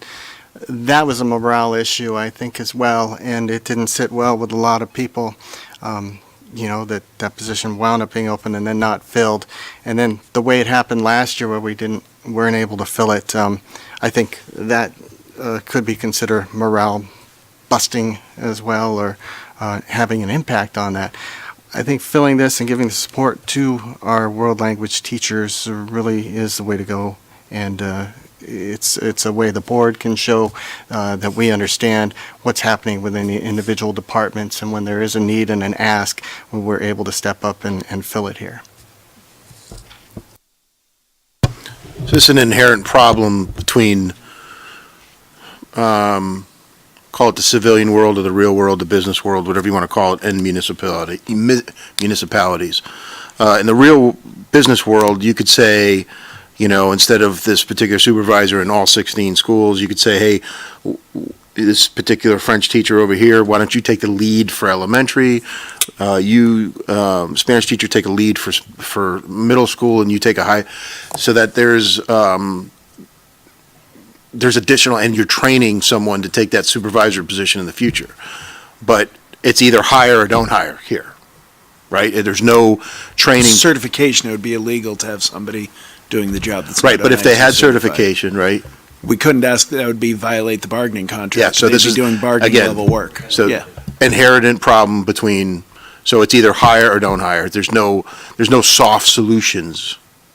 And unfortunately, our hands are bound. That's how I started off with it, is that, through those regulations, and it's unfortunate, it's either hire or don't hire. And I see the point where and I've looked at this, and it's been nice, it's been going fairly smoothly, and now we're talking about hiring again. So I understand the ebb and flow of this, and it's difficult. I wish there was some soft solutions and not tie our hands behind our back. I completely understand with what you're saying. I'm not sure that there's an elementary, middle, or high school language teacher that will say, you know what, I've got a lot of free time. Why don't I take on curriculum development too? That would be, so that I think there'd be some pushback there on that element also. It's like something no one said never, probably, right? Yeah. Yeah, it's like we say in our house a lot, no one never said that. So I just want to be on record that, I'm not saying that I don't care about the morale of world language teachers. I'm just trying to get at, what's the best efficient way to do this, Paul? So if that's bringing in the supervisor, so be it. But, I think a lot of times, I don't know if that's the only answer, the only way to look at it, again, just like debating it right now. Hey, sure, that might seem like an obvious way to address the issue, but there are other things that the staff need on an ongoing basis that makes their lives easy. And sure, having a department lead is there is value there. It's just figuring out what that right number is, right? Because at some point in the day-to-day operations of what a teacher is actually doing, that conversation with the lead probably isn't always probably at the top, maybe not even in the top 3, right? Like they've got to deal with kind of some of the things you guys were talking about earlier, like the instructional information they've got to be clear on day-to-day, their lesson planning, their preps, and then, their materials. And so what does that mean as far as like books and protractors or whatever? They're not using those in world language, I hope. Maybe they are. Maybe they're teaching in another language. But so I mean, in all seriousness, it's just I'm trying to look at it from a different angle and say like, okay, I'm not against hiring per se. It's like I'm all about bang for buck. Like probably people realize that after a year now. Like, okay, if we're going to take these dollars and spend them, what's the most efficient way to do it? And I'm just not 100% confident that bringing this person in, simply based on the fact that I know historically that might have been there, but since we've gone a few years and someone's doing a great job handling that, maybe it'd be better to spend money in another way to assist that department instead of making a person there. Like, what are some other things, like, do those conversations happen? And I'm sure they do. But as a board member, I don't know anything about that, so enlighten me as far as, in addition to them saying, well, to you, we really want that position filled, what are some of the other things what are their wants? What are the things that maybe would be almost on a level playing field that they would really like, that would make their jobs not only easier and more efficient, but also therefore it comes down to the instructional part of it, where the students therefore benefit. Because again, when we're walking in the grocery store and and you're like, well, what did you guys do? And we're like, oh, we added another supervisor, and the person next to me is like getting a jug of milk, and they're like, oh, okay. Like you get negative feedback sometimes, where if you're like, well, what we did is we allocated funding so that now the teachers have this money available so they can do X, Y, Z, whether that's take a field trip or bring in a speaker or whatever. That seems more enriching to me. So I just don't know if those kinds of debates are held and what kind of merit is had and how that plays out. You know what I mean? Well, since you're asking directly if we have those debates all the time about where even is the best allocation of our department supervisors. Is it better to be split north and south? Is it better to be high school and then middle school? We talk about those things all the time. I think a tangible ask here, so a guest speaker, those things. See, I know that this isn't, I know administration isn't sexy to say to anybody, yeah, we get to add in another department supervisor. Here's where it is. What if your teacher isn't good? And I'm supervising 60. Because once we have a teacher in a system in the non-tenure review process, that's a deeply involved evaluation for that person. And world language, I've got to say, I can evaluate, and I did it as a principal where I went into French classes and I took a half year of 8th grade French, which is, inherently one of the issues. With myself and otherwise. But once somebody, and let's face it, we don't want to keep, or we want our teachers that are struggling to be better, A. And then if they're not going to make it, we want to make sure we have somebody that's done that work to replace them. Once somebody's on intensive assistance, they have to be evaluated every week. In addition to the evaluation of that class, there has to be a pre-evaluation meeting, the evaluation itself, the post-evaluation, and then the write-up of that evaluation. And then they have to do the same thing next week. And so we're talking about, that's a key part that frankly we don't talk about often as far as what we do in management, but that's something that you've seen over the past 5 years, without a doubt, since I've been superintendent. You see more people when we have personnel reports that are leaving than we used to see. And we just finished our non-tenure review process where I sat at all 16 schools and talked to every principal and the department supervisors about all of their non-tenured teachers. We can't make mistakes with those people anymore. So the evaluation process for department supervisors is a very rich part that teachers may often not be that fond of talking about and not want that piece. So that's certainly true. The other thing is that we celebrate our Wednesdays. And we don't really even want to talk about our professional development on Wednesdays because we never want anybody to threaten it. And I've appreciated, Mark, over the years, you've always talked about that as one of the hallmarks of West Hartford. And that professional development, with only one person in a unique area like languages, is something that I worry about. I understand all of your questions, and they are absolutely fair questions to say, is this the best we can do? And are we looking for the best bang for our buck? And during the budget process, it's my job to convince you, yeah, I'm doing that too. And good people can disagree, by the way, about what the appropriate form of spending is. I understand that too. If I didn't think it was, it wouldn't be in the budget. But we've had, just to assuage that piece, we've had a lot of discussions about this. I've had discussions with Megan, who's our supervisor, repeatedly both years, where it's been the two of us in the office, and I did this in January with her. What would it look like if we didn't add another? What do I get from you? And so that's part of that thinking through process. So, yeah, of course, she'd like another person to do the job too. There's no denying that. But I do think there's value in it.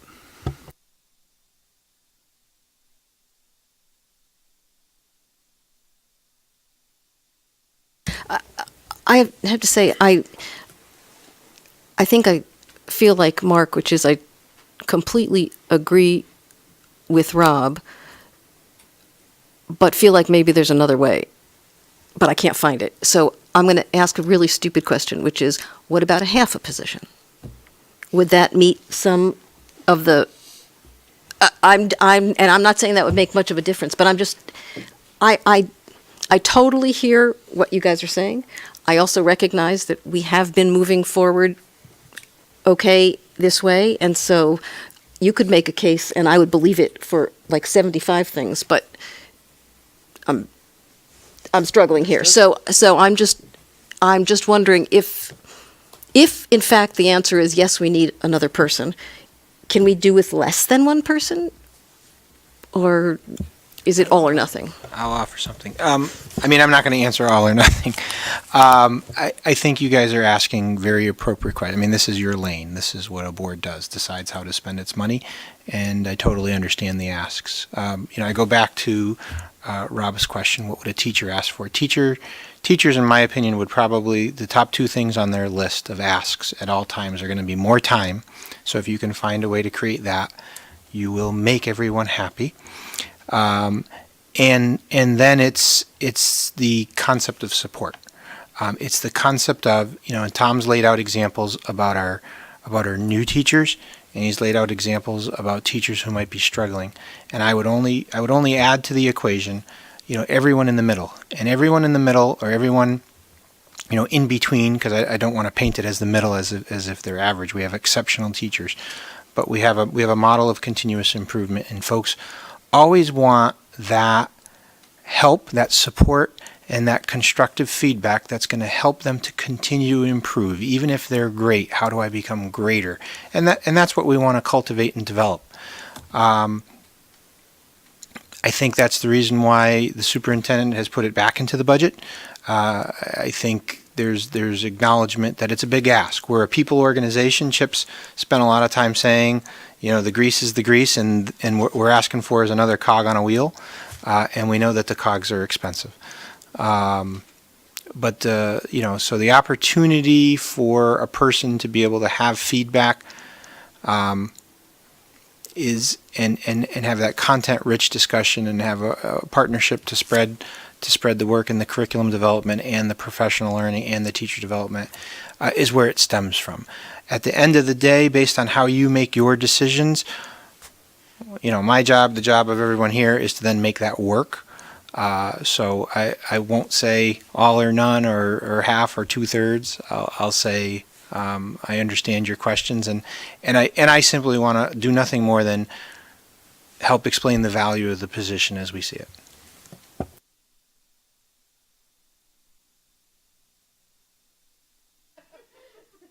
Fair enough. So two things stick out.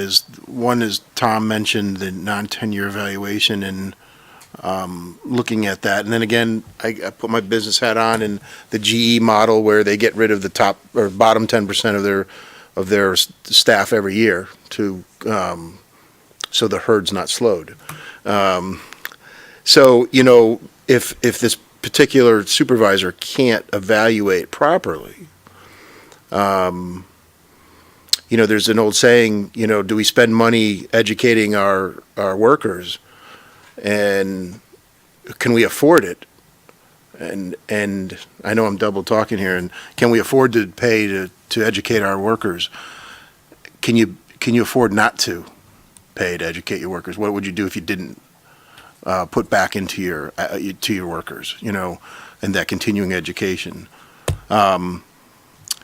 But that, Tom, that stuck out with me, the non-tenure evaluation. So if something slips by, if a teacher in particular slips by because of the evaluation process, because they're not being supervised properly, that would hurt me more than the money itself, because now you're talking about students that aren't getting a full experience and maybe subject to a horrible experience. And so, now I'm at the scales here, which is more important to me, is because now if that supervisor can help enrich those particular teachers, then it benefits our students. And I'm always, in my mind, can't speak for everyone, but I like to put the students first. And if you could put the students first by placing a supervisor first, then maybe it makes sense. I just talking out loud here, so I'm back and forth, quite honestly, because I've been 2 years here listening that we haven't had it, and I've listened that she's doing she's doing well and phenomenal, and I'd love to shake her hand, because management is not easy. So, I'm perplexed on this one, but I offer that.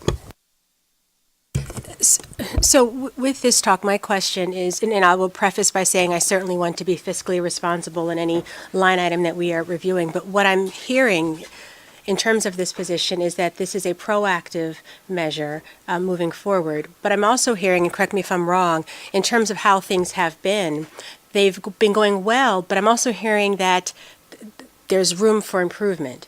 And I guess my question is, in terms of the room for improvement, that being adding another supervisor, is it a need for improvement or a want for improvement? Because what I'm hearing is that it sounds like a need for improvement, again, going along with the proactive measures so that things don't become even more possibly challenging. Not taking away from how well the supervisor's doing. I'm hearing that she's doing well, but many times you hear people that do well, kind of like that duck in the water, hey, but underneath her, going. And so I kind of get the sense she's, hey, but going. And this is a way, again, a proactive way of helping her support that. So is it a need or a want, or just want to make sure I'm assessing it correctly? Okay.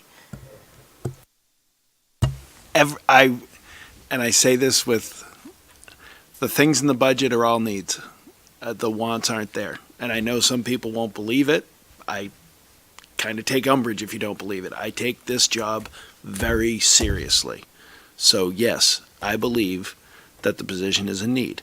I also believe that if you cut the position, that will operate next year and Megan will do a great job. The notion that our model for continuous improvement for one person to be in charge of, how many did you say, 5, 6 world languages, 6 languages at 16 schools for 9,000 students or 8,000 students, that we're going to keep improving, that I have trouble saying that with confidence. But anything we could do for 1 year. I can tell you, you could not have me next year. Cut my position from the budget. They will do a great job running this district.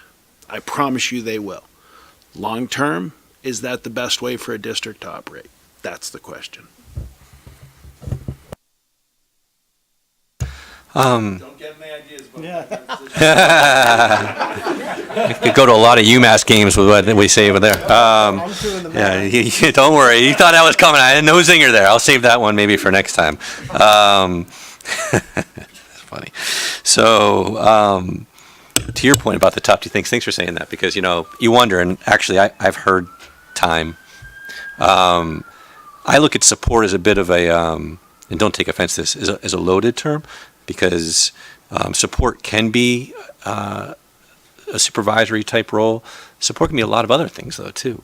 So not to be a dead horse, like things that they need to run, their classrooms better, whatever it may be, a new projector or a smart board or laptop, whatever. So I feel like, again, it's just how you want to, and this is for all the board members to listen to. The real question is, what lens do you want to look at this through? Like, I feel like it'd be very easy based on their persuasive argument, because it's been persuasive, guys. Yeah, you're doing a great job. To just say, you know what, and I appreciate what Dave said earlier, that this just makes sense for morale purposes. I just think, like, there's more than one way to do things. So, and I also don't want to, like, I'm always coming across like I want to not spend money, but I'm all about, if it makes sense to spend the dough, because there's a noticeable benefit to our student population, to the teachers that run the show, and I'm all for it. I'm 100% in. But sometimes I feel like if we're going to spend money, I just want to make sure that it's not on something that we could do a different way. And I feel like the easy choice, quite frankly, is just to bring another person as a supervisor. I get it. I totally get it.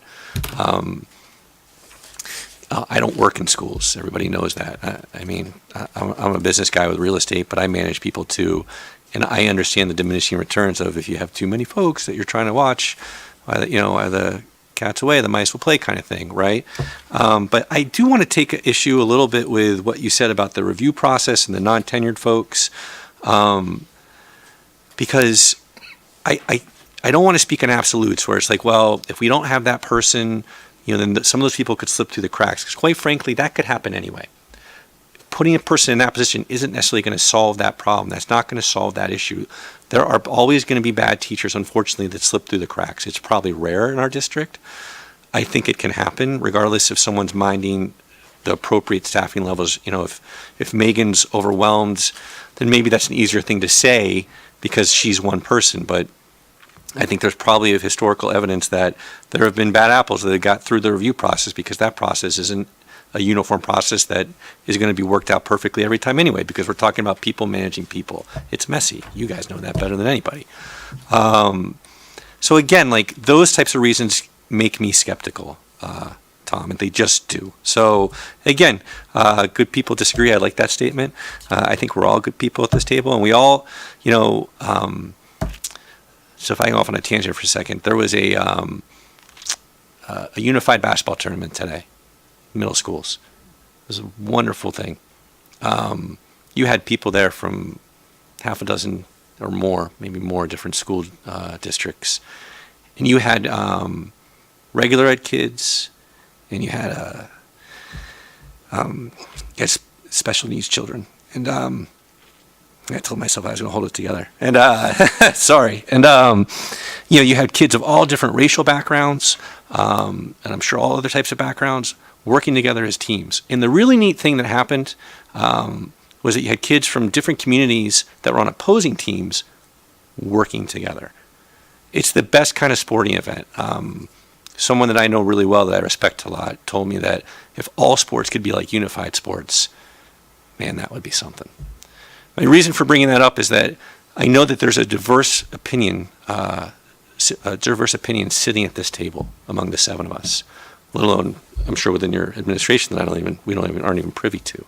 But I think we all have the same goal in common, and we can certainly argue, and you guys can certainly get pissed off at me, always kind of riding a certain horse, but we want the best education system here.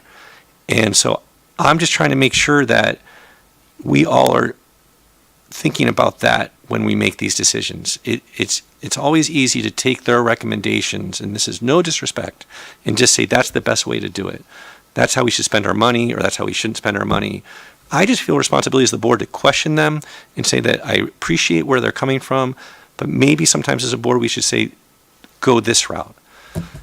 That's it.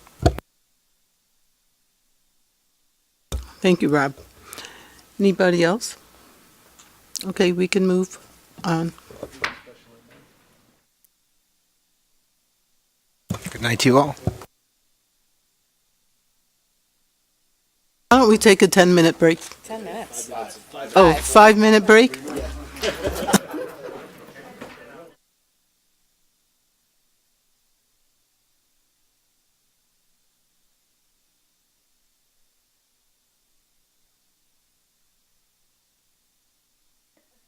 Let's put that back in.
This is the special education section of the workshop summary, and we'll start on pages E5 and E6.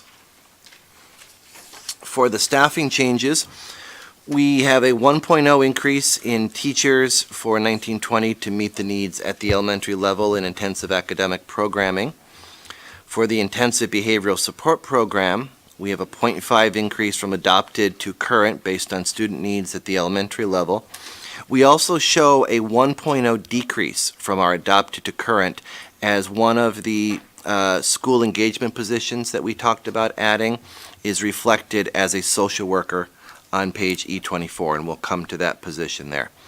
For resource programming, we see a 0.2 increase from adopted to current based on student needs, and a 1.0 increase for 1920 to meet the needs of pre-K to grade 2 students at Charter Oak.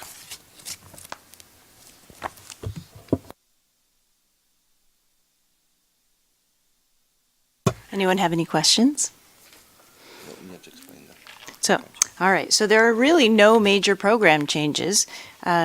We are continuing the programs, the intensive academic program, the intensive behavioral program as they're currently structured, but student need is warranting more staff in that area.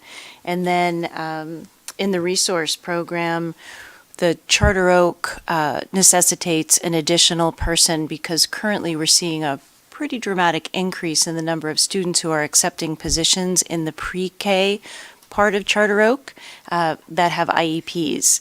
And so we don't currently have someone appropriately certified in that position to receive those services. So we need someone in there to provide that service.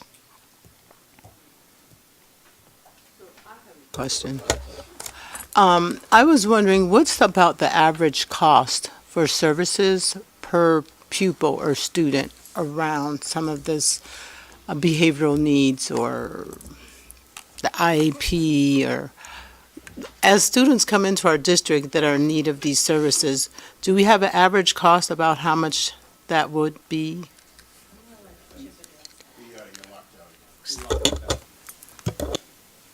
The short answer is no. We can calculate an average. You take the total special ed costs and of like 38 million divided by the number of students, it's like $26,000 per student.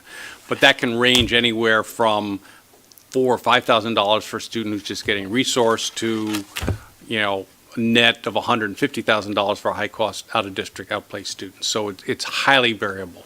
And so we don't have any specific numbers on what those costs are.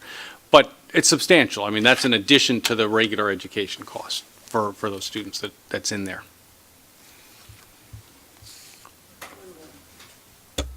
Okay, I'm gonna do that.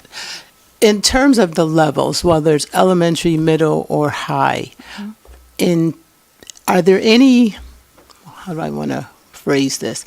One more higher on a regular basis, I guess, than on another. So in other words, at the elementary level, I guess, opposed to the high school level, are some of those costs higher than those at the high school, or no, you can't really tell that?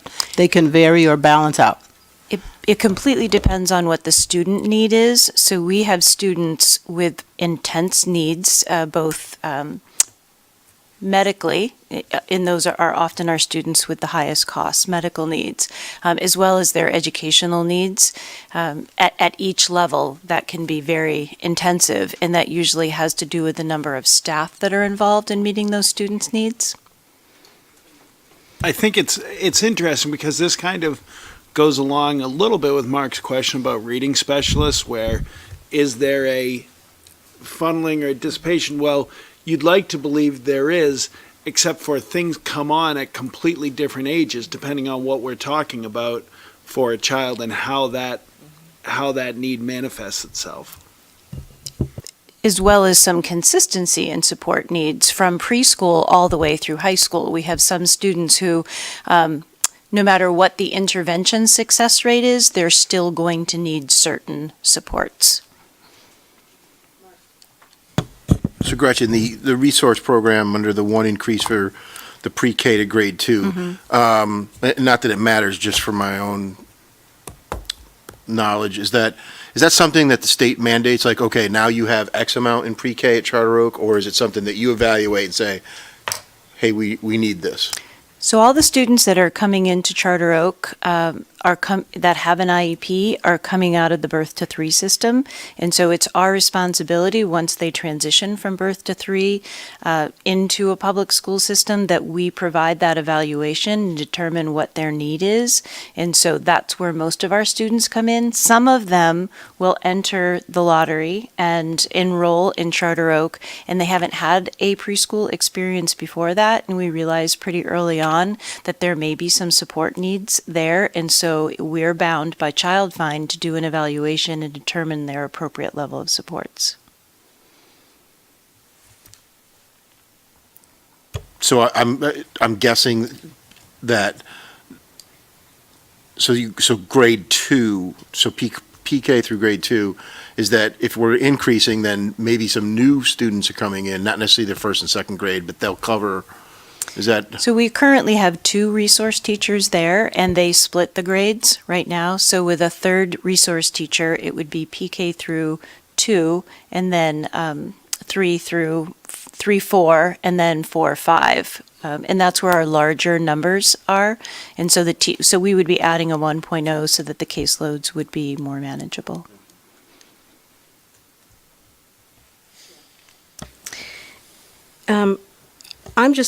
Again, this is just, I'm curious. When you say that you need to increase the budget for 1920 based on student need, is that because you know who's coming in and so you know what they need, or is that based on a guess, or how So do you we come have up with this number? projections. We take the students that are in a current grade right now and we project up a year. And then we look again at historic trends about the number of students who've come into pre-K. And that number is steadily increasing, our number of students with IEPs.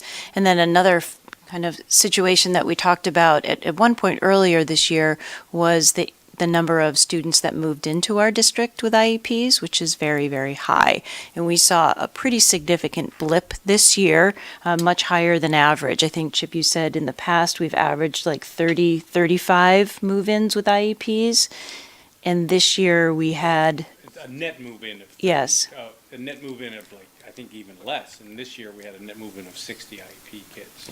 Yeah, and 25 of them required one-to-ones right off the bat. So they came in with some significant support needs.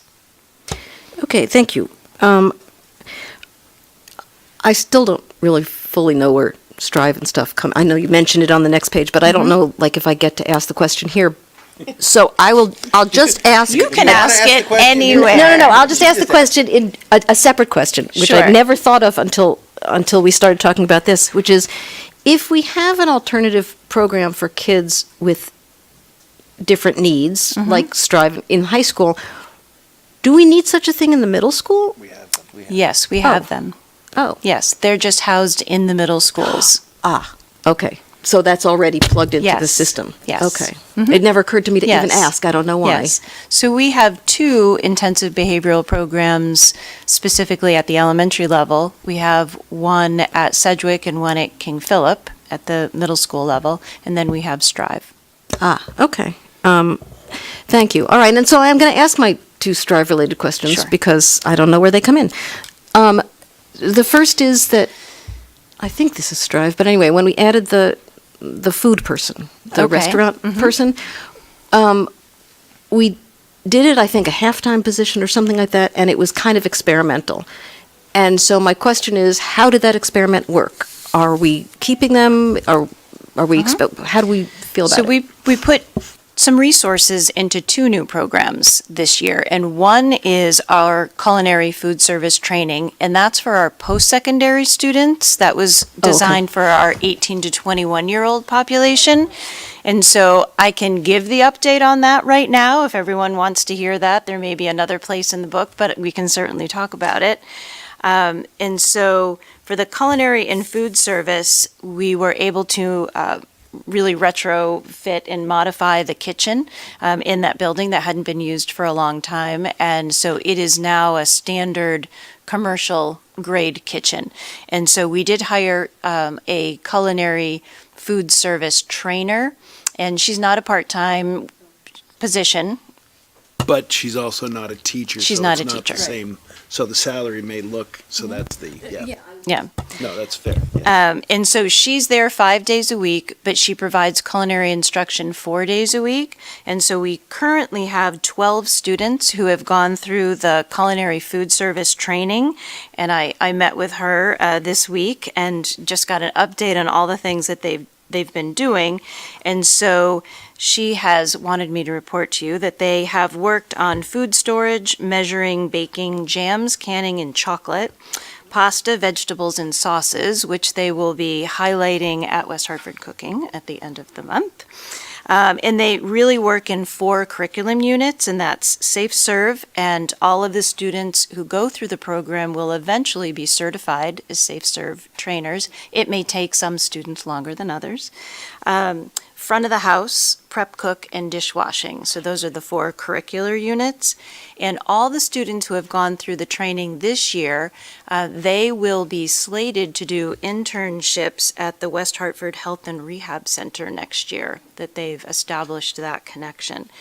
And in addition to working in the kitchen, they've also been able to either benefit from or in addition to work in the greenhouse at our farm. And so the greenhouse that we were able to get going through a grant through the foundation, the students who've been going there have been 9 students. They're there 3 days a week, and they've worked on harvesting, picking, washing, packaging, drying, seeding, transferring pots, building they actually built the greenhouse. They participated in that. They've done microgreens for Healing Meals, if anyone is familiar with that organization that's run out of our farms. They sell at Whole Foods as well. Our students did the seeding and the growing of the microgreens for that organization. They've done animal care and egg preparation. So the cover just went on the greenhouse this week, and they're going to continue to be productive in that work. So it sounds like our experimental position Yes. you're happy, so I would highly recommend and would be grateful for your support moving forward. No, And so that's- would the students and families in the post-secondary program. Cool. Well, my second question is actually exactly like the first, only the other program, Yes, which was school engagement. Right. Yes.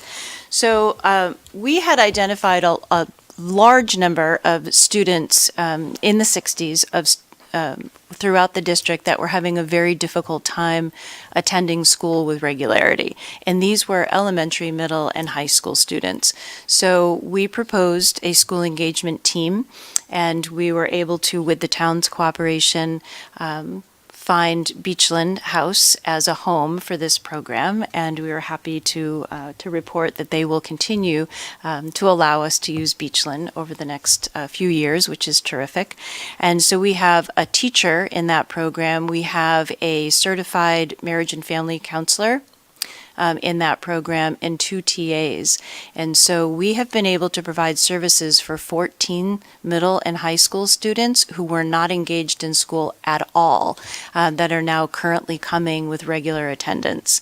And 12 out of the 13 have increased their attendance rates by a minimum of 50%. One had a little bit higher attendance rate, so his isn't quite 50%, but it's still 80% of the time, which was significant. They're completing courses. They're all registered in courses in their home high schools, and they're taking the courses from their home high schools, which is also a really important part of our model, so that they were familiar with curriculum, they were familiar with materials, they've started to develop relationships with teachers at Hall and Conard and at the middle schools, making transition back there a much more feasible opportunity. We've had one student already transition back to Conard, and he's been there successfully. So he spent a few months with us and then went back already. So that program too is doing a really nice job. It's also, we've realized, some financial gain from that. And I think Deb had asked about the homebound tutoring. We've seen a dramatic reduction in the number of students who are receiving homebound tutoring. Also, our out-of-district costs at IOL have reduced. Well, needless to say, the drop in costs is wonderful and welcome, but it sounds like the real issue, which is we're getting kids getting better kids to educated, is school. actually that this experiment again also worked well, and so we should, I just wanted to follow up and make sure that it was money well spent and we should keep going. Thank you.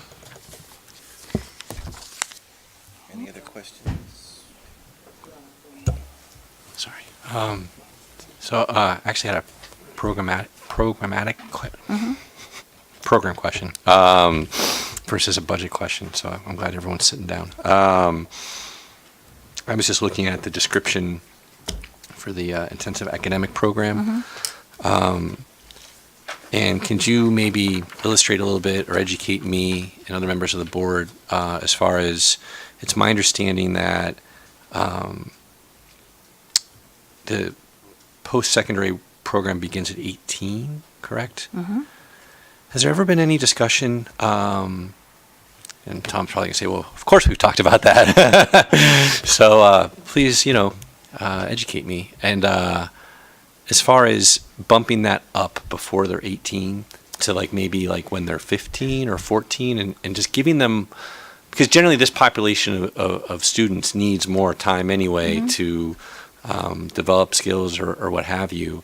And so the 18 to 21 timeframe just feels compacted. Sure. And so what have you guys talked about, and what are you proposing to move that up to a 15-year-old or 14-year-old? So technically, according to IDEA, federal mandate, we provide transition services from the time a student is 16. So it has to be at the PPT when they're 15 before they turn 16. Transition services need to be identified and they need to be on an IE.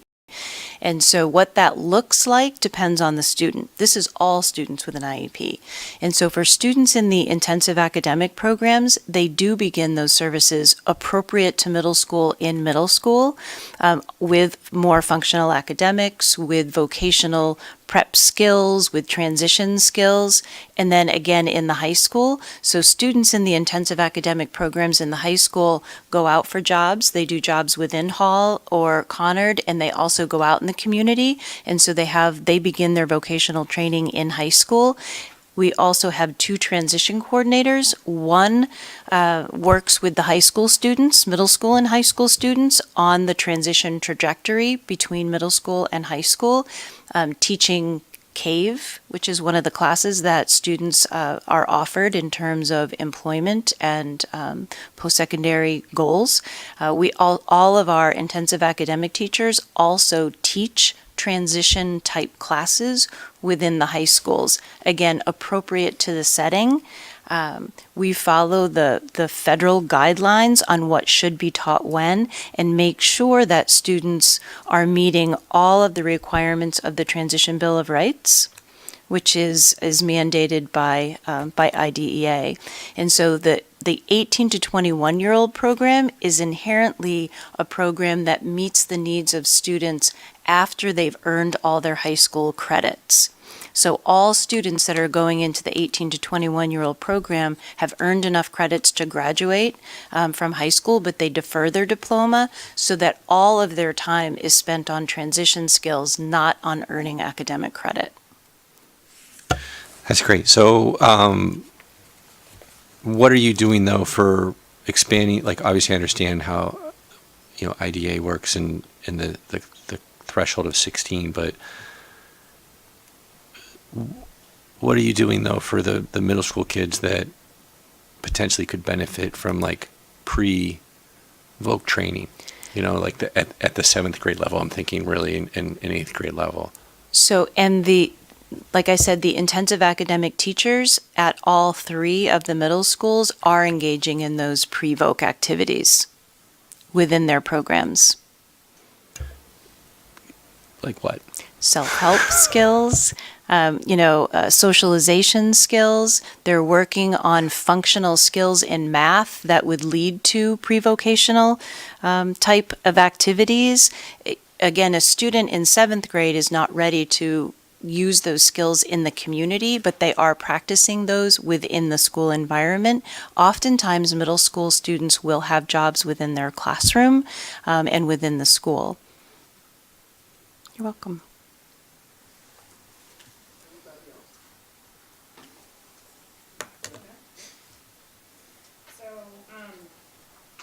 continuing along with the IDEA on the resource program, I'm wondering, are we allowed to use IDEA funding for adding this additional teacher? And I'll if let Chip not, address that. why not? Yes, Okay. but there isn't any additional IDA funding. I mean, our IDA budget grant has been at 2.1 to 2.2 million since I've been in this job, which is in 2008. And at that point in time, the special ed budget has probably grown from 28 million to 40 million. So I see actually that we used to have in 2016, 2017, 1.0 funded from IDEA, and that's dropped to 0. Okay. Thank you for that. Sad answer. My second question has to do with the intensive academic program.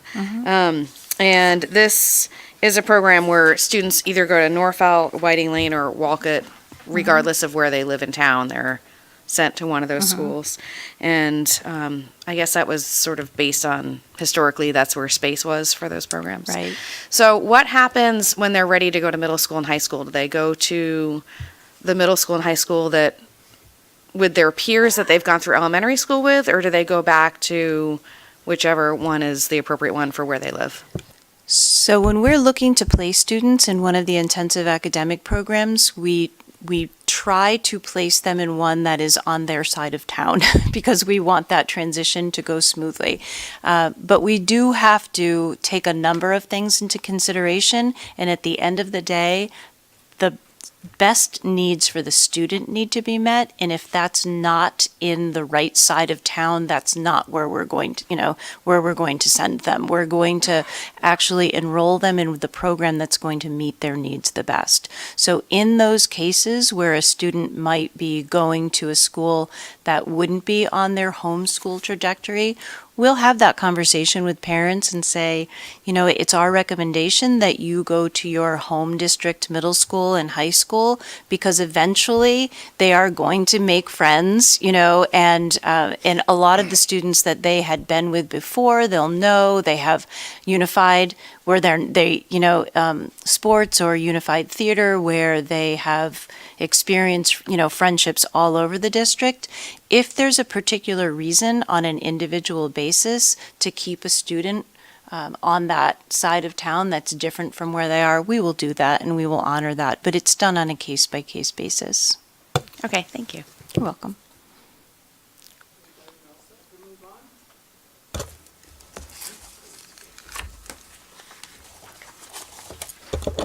Sorry. There we go. All right. We are moving on to E21 and 22. This is related services. For social workers, you'll see a 0.4 decrease from budget 18-19 to current levels based again on student IEP needs. A 1.0 increase from budget 18-19 to current as the school engagement social worker is recognized here, as I mentioned previously. And a 1.0 increase for 19-20 to support high school students with acute mental health issues. For psychologists, a 0.2 increase from budget to current based on student needs, and a 1.0 increase for next year for student needs at the elementary schools. Speech language therapist, a 0.2 increase from budget to current based on student needs, and a 1.2 increase for 2019-20 at the elementary and high school levels, again based on student needs. And our interpreters, teachers of the deaf, PT and OT teachers, a 2.0 increase from budget to current, again to meet the needs of hearing impaired students. So while we're not really looking at any substantial program changes here, the addition of the social worker at the high school level in terms of crisis it is a new idea. It's definitely a new idea for us, and we really appreciate Tom's support in this, recognizing that we have a lot of students all over, elementary, middle, and high school, but often concentrated in the middle and high school, who are experiencing really acute mental health issues, crises. And we want to make sure that our students are safe and that we're following up with them and that we're able to liaison appropriately with outside resources. And so what we're proposing is a social worker that would sit on a district-wide crisis team and really join hands with Andy and Eric and myself and Stacy Kellogg-Shove, our clinical supervisor, to really make sure that if a student is in crisis and a school needs support around that student, that this team can come in and provide them with some guidance. And so this social worker would be up to date on the most appropriate interventions and needs and supports in the area. And when they're not providing that service, they would be housed at either Conard or Hall to provide crisis management on just kind of a daily basis. And we're definitely seeing a need for that. We've seen an increase in students' hospitalizations and need for outside support. So this person would really work with those teams. The other increases and decreases are just kind of our ebbs and flows. The 0.4 decrease in social workers was offset by a 0.2 in a school psychologist. Often when we are at a school, we don't separate out psychologists and social workers. We look at clinical support. And so, we may have had a psychologist who I could bump up because there was a need for testing there. So we went down in social work numbers. And then the last 0.2 in the social worker was really reflected up at Strive. We had new personnel coming in that had different certifications. We were able to group students and needs differently, and so that just reflected a personnel change, not a change or a reduction in services.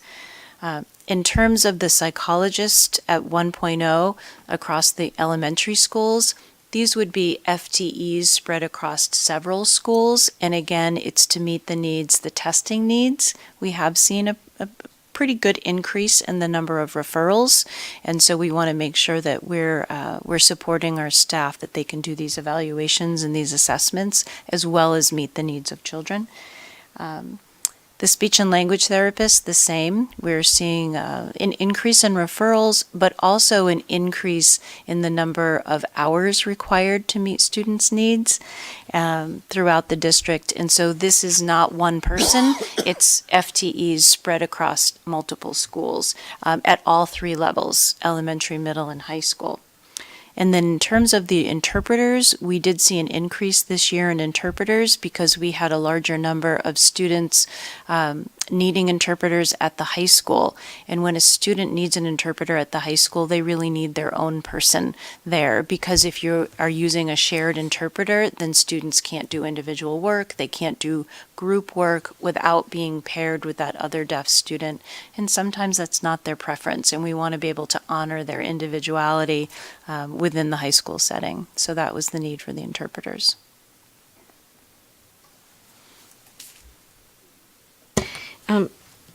Thank you. I have two different questions, and the first I'm asking truly as a citizen and not as a board member, which is, do you think that this increased need is an increased recognition of needs that have been there, or do you actually think that there's an increased incidence of mental health issues? I think there's an increased incidence. I think there's also recognition that definitely plays a role in it, but we see confirmed cases of students with significant needs. That's what I was afraid you were going to say, but anyway, it doesn't matter. I mean, we have to meet it regardless. But and the other question is, having the social worker in the high schools to do this crisis work on a regular basis. I remember we've talked in the past about guidance counselors and how the guidance counselors are essentially, they have so many students that they have to deal with that they're unable to do the sort of college counseling in an effective enough way because they're so busy dealing with this other stuff. So will this help that problem? Will this alleviate some of the burden on the guidance counselors? So right now, the increased demands on school counselors is in a crisis situation, or student need is often through our increased numbers of 504s. And so in our students, whether they have a 504 or an IEP, it doesn't really matter in terms of crisis in a mental health issue. In fact, a lot of our students will not even present with a 504 or an IEP, be in crisis, and then we're responding to them that way. So yes, this crisis intervention person will take some of the workload from school counselors as well as the other clinicians in the building. Since you mentioned 504, do you want to talk about the increase and the nexus for that increase over the past 2 years in 504s? So 504s have dramatically increased, more than 50% increase. And the reason why that is because of new legislation around eligibility. And so ADA 504 has been revised several times over the last few years. And we need to recognize through Child Find that a student may need acknowledgement that they have a disability and accommodations that go with that disability. The students presenting with a 504 don't necessarily need modifications or specialized instruction, but they do have access to related services as an accommodation. And so, it's a significant increase for all involved, the school counselors, for regular ed teachers, to provide those accommodations, and our clinicians as well.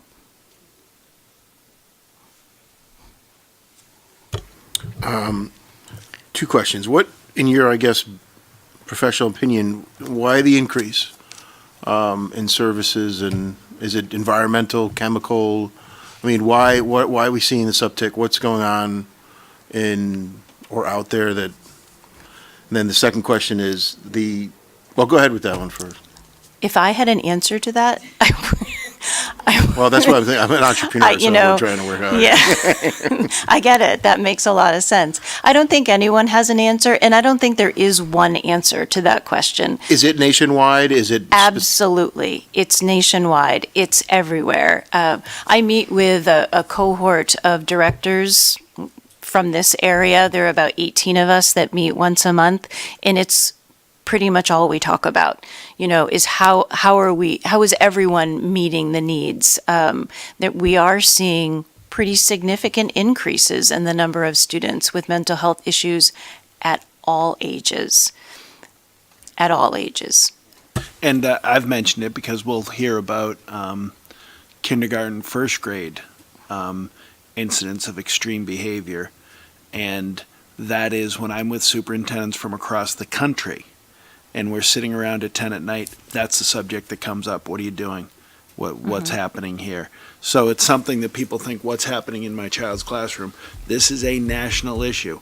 And by the way, there are 1,000 different theories about why this is happening. Anything from screen time to something biological. And nobody exactly knows yet. And I'm not sure anybody will. It's interesting. I obviously don't track it on a national level because I'm on the Board of Ed here in West Hartford and I see it, so I'm just wondering why. And I don't want to get political, but oftentimes there's a lot of people blame a lot of things out there for different reasons. I'm trying to stay out of that arena. And if we have this increase, right, then these incidences, one today in like a school in the country, it was in Brazil. So, so you move this population forward, and if they don't have the right resources, society gets different, much quicker. Just something to ponder and really. To jump on that and to play ahead in a couple years when we're having this board discussion, as we've seen the rise in children diagnosed with autism, knowing that there is no one definition of autism, but as that population ages that we've seen, Strive's not necessarily the right placement. So that's going to be a programmatic question that we're going to face in the next couple of years, that rather than an outplacement, is that a time where the resources are marshaled to create our own program in West Hartford? I think the answer is inevitably yes, just based on numbers. I'll just say, by the way, too, that certainly we're seeing it at the college level, too. Yeah. So I think you're absolutely right. The implications are really quite substantial. Yeah, and I guess as a teenager or tween, whatever you want to call it, you know, maybe we identified those kids as awkward, things like that, you know, maybe some of the, and now, so I don't know, that's why I asked, because maybe they weren't identified when we were kids. We've definitely seen an increase in Yeah, the prevalence rate. And at the end of the day, my job is to make sure that I'm meeting the individual needs of each child, regardless of their label, you know, regardless of what we call them on a piece of paper. I need to make sure that I'm doing everything I possibly can to make sure that that student is the best that they can be. And there is no one Band-Aid, you know, No. there's no one pill, there's no one strategy, you know, that and that's why special ed is always constantly evolving and costs so darn much, because there's always new research, there are always so many, you know, different things to do, and it's our responsibility to make sure that we're shaking that tree, you know, and looking at every possible thing we can do to make sure that we're giving that student the best chance they have to move forward and be productive, happy citizens, you know, Right. in whatever they want to do. So, and the second question was the psychologist, the one increase. Is that something that we absolutely have to hire, or is that something that we can resource out? And, you know, when the testing is available, we can test as the needs are there? Or have we looked at that? Have we done that in the past and now we need to hire because our testing has reached a monetary level that we need to hire? So, in order to meet our child find obligations, we need to be able to do assessments in-house. It's a lot less expensive than doing it out of the house, if you will. And so, you know, the referrals, the need for the psychologist over another social worker is crucial, because we need someone who can do those assessments, who's certified to do that. And so we definitely have the need for that psychologist. And you know, and just by looking at the number of referrals, especially when we're looking at how many students with 504s, our psychologists are also charged with doing those assessments as well. So, Do you want to talk just quickly about our other outside referrals when we do need for an intensive analysis by a mental health professional? so when we have a request for an IEE, Well, no, I was thinking of Dr. Black historically. okay, so we have, in the past, we have had a psychiatrist who we worked with, we had a contract with, they did a certain number of psychiatric evals. We've had 2 regular ones. At this point right now, we're using various agencies. Instead of using one person, we're finding that using agencies gets us a return of evals in a much quicker, more appropriate time frame. And so, you know, it's something that we're required to do by IDEA if there are questions that must be answered in order for us to provide an appropriate education, and we don't have a psychiatrist on call to do that. So we also do a number of those. We average about 25 psychiatric evals a year. I'm curious as who's part of the crisis team along with the psychologists?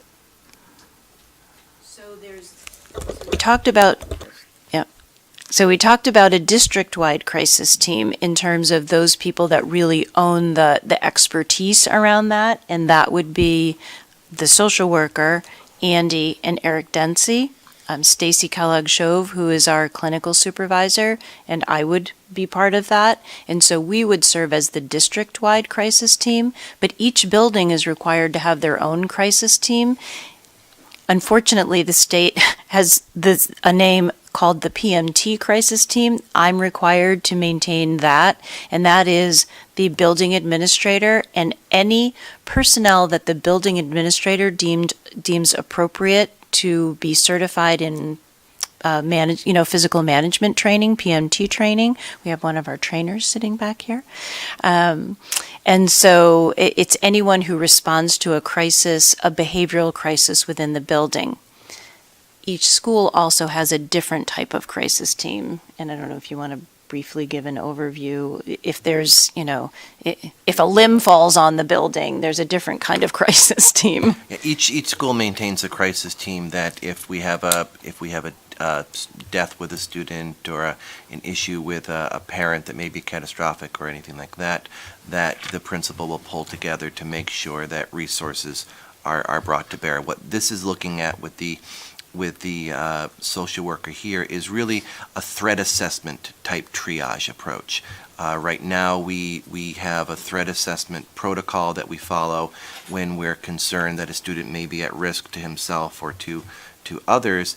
What we found is it's difficult maintaining consistency amongst 16 different buildings with 16 different teams to really have a sense of fidelity to this process. We think having one person as a social worker who we can train for that, working with us, will bring a fidelity to it and a certainty then that when we say a student is safe to be back into a building, that student is safe to be back in the building.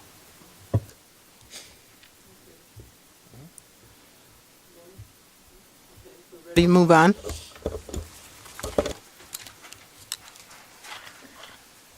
All right, we are jumping to E33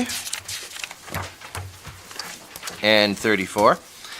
And this is department supervisors for supervision of instruction. And as our numbers have increased, we are increasing for 2019-20 a 0.25 increase at the Strive and post-secondary program for supervisors. So historically, one of our supervisors currently working in all of the 16 schools took a day to supervise post-secondary and Strive. Our numbers have pretty dramatically increased there, and now that we're housed on the ASD campus, we are looking at potentially 46 students in post-secondary next year and 35 in Strive. And so 1 day a week administrator in that building, in my opinion, is not enough.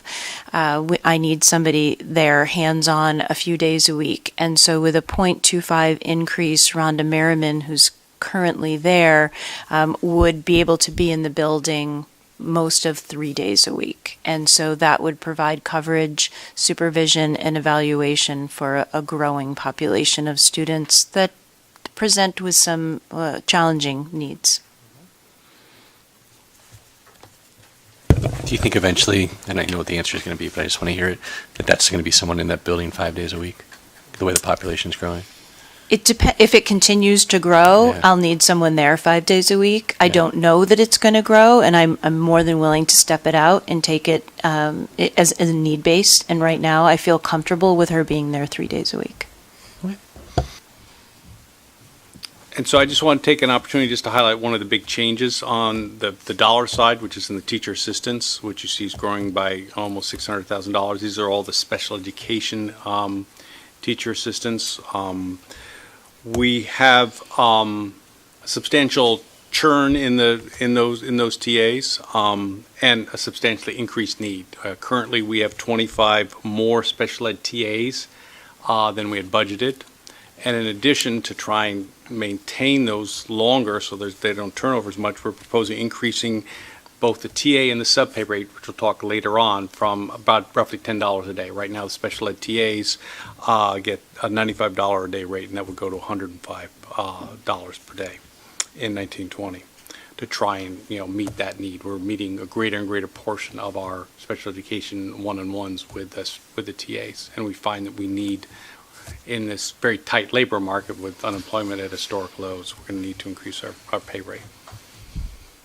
And so that's that thing. And then the other change, as you see in professional technical service, $189,000 increase. That's really a combination because we're just budgeting it slightly differently. We're all budgeting it on this page instead of split around the other pages. So there's a $103,000 decrease on related services. But that being said, a lot of this is being driven by the independent educational vals, which we really have very limited control over. Right now, currently, we're on pace to be at $780,000 for this year. So the 655 may be a little bit low for next year. So it's just taken off in the last months or so. So it's just, we don't have control. I mean, it's one of those expenses that we just don't have control over, just like out-of-district placements, we don't have control over. That is my commercial at that point for when we return money, don't return money. That's the kind of thing that we get a spike in that in a given year. We can't go over the budget. So if that spike happened and we were budgeting even, then we would be dramatically cutting supplies, people, because we have no choice in those expenditures. So that's the kind of area that this, typically over the past few years, and I don't want to make Gretchen feel guilty, but this is where we see during the year the overages.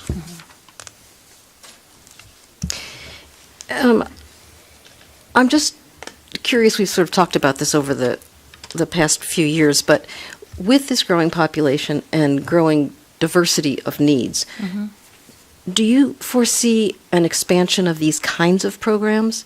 I mean, some of these places, there's behavioral issues, there are mental health issues. I understand there's overlap between those.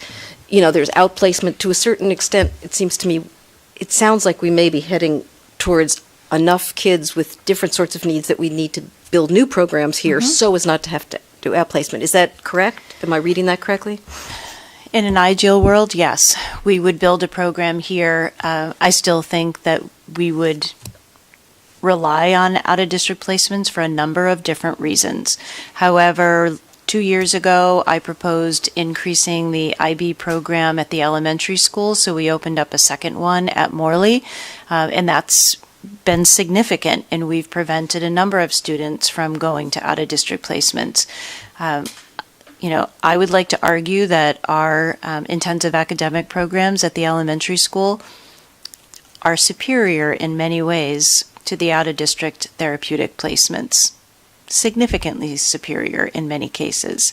It doesn't mean that we don't have students placed out of district, but we do a very good job of that, and we are keeping students in the district, in their homes, in their communities, and that's good for kids, but it costs a lot of money, in those support services. But it costs, I'm thinking it's a little bit like the school retention program, whatever that's called. It costs a lot, but it costs a lot to place them out, too. Absolutely. And so there may be a tipping point where it's less expensive and better Absolutely. to have in-town service programs. I was just wondering if we were, in fact, heading in that direction. And we are responsive to those needs. We're building the IB programs at the middle school levels as well.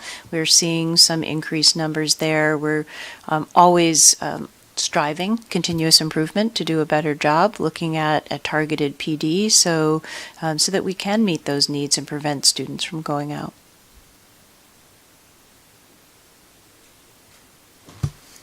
Hi. Hi. So, looking at the special ed TA payment increase, if we went to $100 a day instead of $105 a day, am I correct in saying that we would only increase the budget by $300,000 instead of $600,000? Is it that simple, or No, is there something more complicated? It's $40,000 per dollar. So in total budget increase, it appears in multiple places. So it's a total, increasing the TA pay by $10 a day adds $400,000 to the budget in all sorts of different categories. So if you cut it to $100, you'd save $200, and if you increase it by $5 instead of $10, you would save $200,000. And just the 95 is the special ed TA rate, which is a higher rate than the $90 per day, which is the general TA rate. They start higher.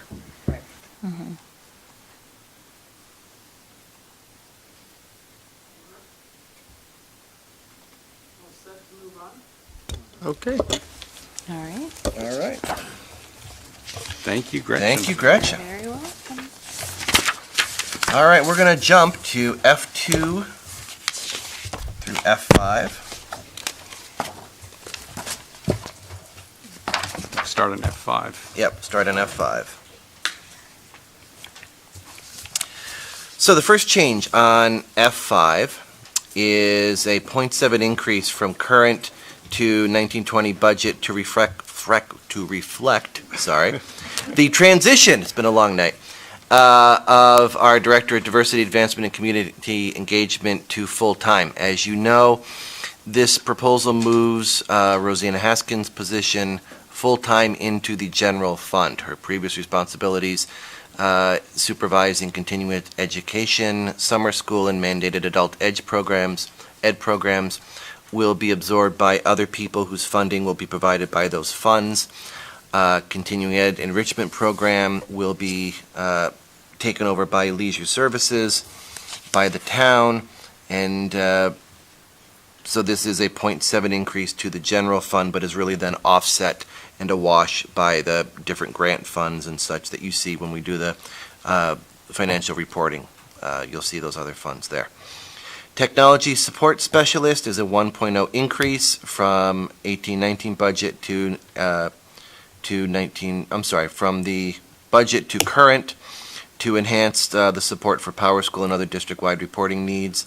And we're asking for a 2.0 increase from 18-19 current to 19-20 budget to add 2 positions at the elementary level for security officers. This would bring us to a total of 4 elementary security officers, 2 on the north end schools, 2 on the south end. Right now we have 1 who handles the north end school and 1 who's available for the south end school. All right, and I'm going to move you back to page F2, and we're going to go down through the main account codes, the 4-digit codes, and I'm going to highlight some of the big changes.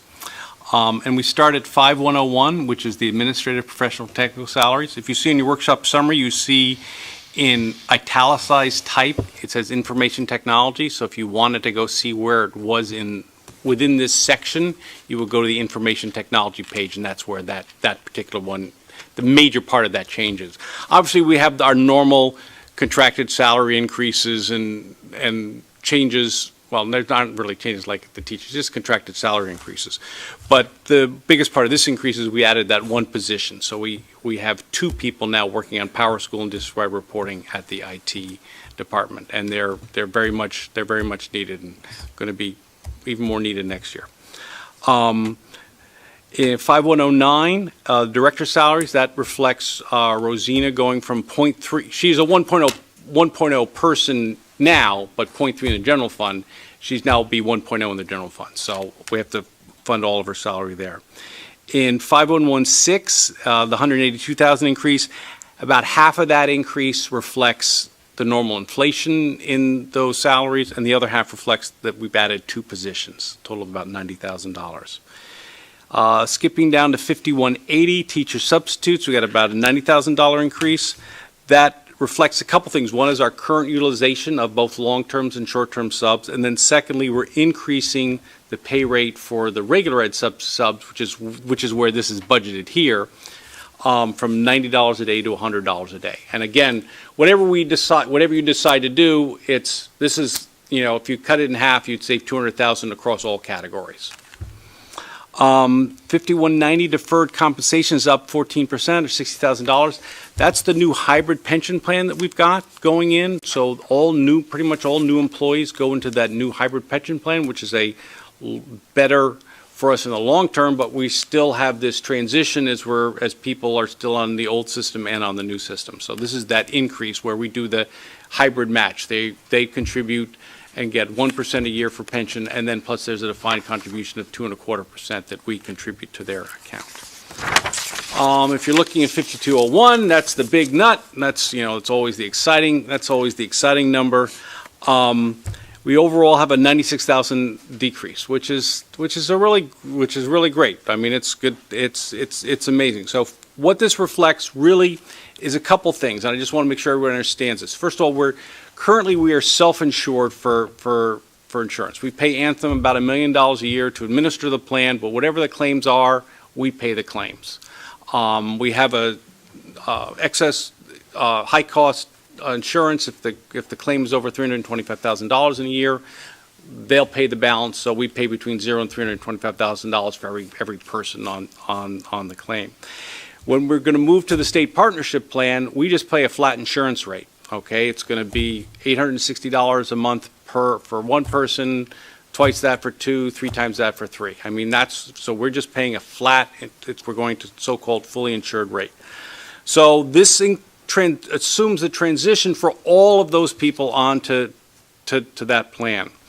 It also includes an 8% assumed rate increase for the state partnership plan for next year versus this year.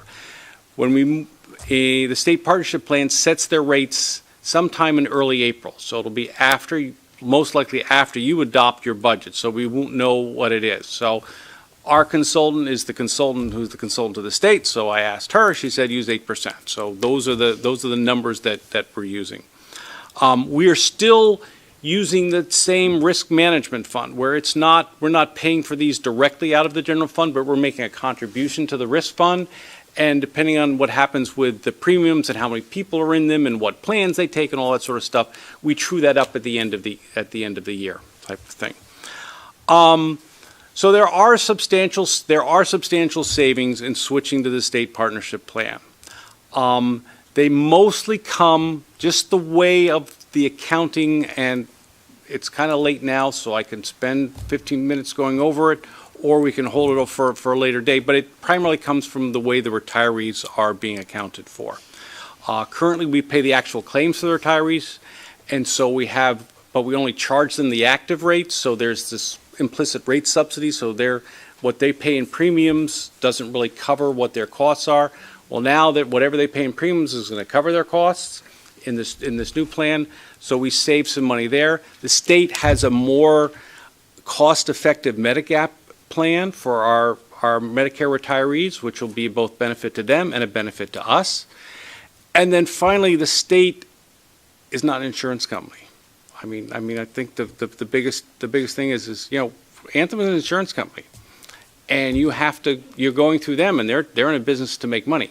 The state is really in the business to try and minimize the cost to them and the cost to us, and they've got some pretty innovative things, particularly in the areas I'm sure you've been hearing in the news, all the pharmacy benefit managers and all the rebates that are flowing around. All those rebates just flow back to us, and so it's a very cost-effective plan. So we work the numbers. There are net savings this year. Had we switched with that 8% increase, we get to have a flat increase in next year. The subsequent year, it's not going to be flat. We're going to be transitioning to a more traditional type of however many people take the plan times whatever the rate increase is what's going to drive it. So it's going to be more, whereas in the past we've sort of gone up and down as we've tried to chase the claims, and we have high cost claims one year and no high cost claims the other year. But so this will be a different approach going forward, but one that I think the state has done a good job of trying to knock out the cost from the system as much as they can by negotiating directly with the healthcare providers. 5211 is the pension. That's basically whatever that's the town pension for the non-certified staff. It is what the town makes their actuarially required contribution, and this is our share of that. The next item, 5213, is the new teacher pensions contribution. Okay, this was proposed in Governor Lamont's budget. We are paying approximately a little over 25% of the normal cost when it's fully phased in over 3 years time period, because our salaries are slightly above average. But so it's a 3-year phase in. The first year is $524,000. Eventually, it'll be $1.6 million in 21-22. It is not law, so we'll just have to wait and see. But it makes sense to include it. It really is our teachers, so it really should be in our budget. Professional technical services, 5319. That's the Board of Education. It's going down by $72,000. We're having lower legal fees. It's not as significant. Not as many contracts will be up for negotiation next year. Plus, we've reduced our special education legal fees in a bit. 5345, pupil transportation's up by about $443,000. We've got a 3% increase, but we're also over budget this year because we've added a few more buses to meet the various needs, both in district and out of district transportation. 5371 is workers' comp, property and liability insurance. That's we have no control over that. The town manages that for us. There is a total cost to this fund, and this is our share of that cost. The town sets that. 5380 to 5382 is the utilities. There's more details on page 33 of the data supplement if you want to go into the gory detail of the Utility Services Fund. But in essence, what we do is we make a direct contribution to the Utility Services Fund in these amounts, and then the Utility Services Fund pays the bill. At the end of each year, we true up, and if we've got money left over, we can use that to reduce the cost next year. So we had a $400,000 balance projected at the end of this coming year, so we can use half of that, $200,000, to reduce our costs for next year. So that's why the increase is relatively modest here. 5420 is rentals. That's going up, reflects the additional cost for the build-out of the commercial kitchen at the ASD program. 5513, computer software, that's up by 44,000 or 23%. Really, that's in the information technology budget, and you see that's really a reflection of additional software that they're buying, and they've offset that by a reduction in their computer equipment farther on down the line. Again, they were given a budget increase to say, okay, you can go up by 1.5%, and they had to make those adjustments to live within that line item. 5592 is dues and fees. That increase is primarily reflective of return of the BOE to a CABE membership at $22,000. You dropped that a couple of years ago in tight budget times, and we're adding that back.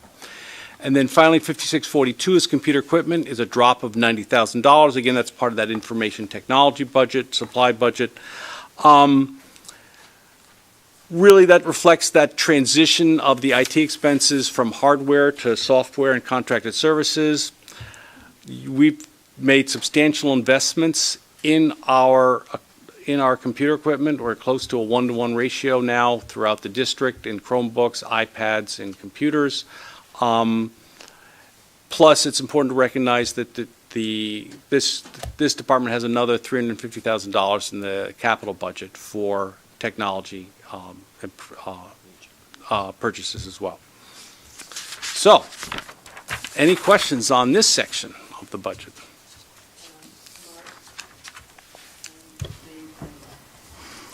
All right, thanks. Seems counterintuitive to me, technology support. With technology increasing, you need less people typically, and now we need another person for Power School, less students, less people using Power School, and it's a shared resource with the town, not necessarily Power School, but IT? No. IT, is it? No, this is The actually... leadership of IT is shared. Jared Moran does Right. the town and the schools. But there are two distinct departments from what we're talking about. Okay, so it just seems that all these years we've had Power School for many years, technology always supposed to get better. Why the reason for another hire in this? It's because of the more technology, you need more people that are technology experts, really. I mean, if you want to boil it down into that, yes, maybe we can save some, and we have seen that in But Power School assistants, specifically? administrative assistants.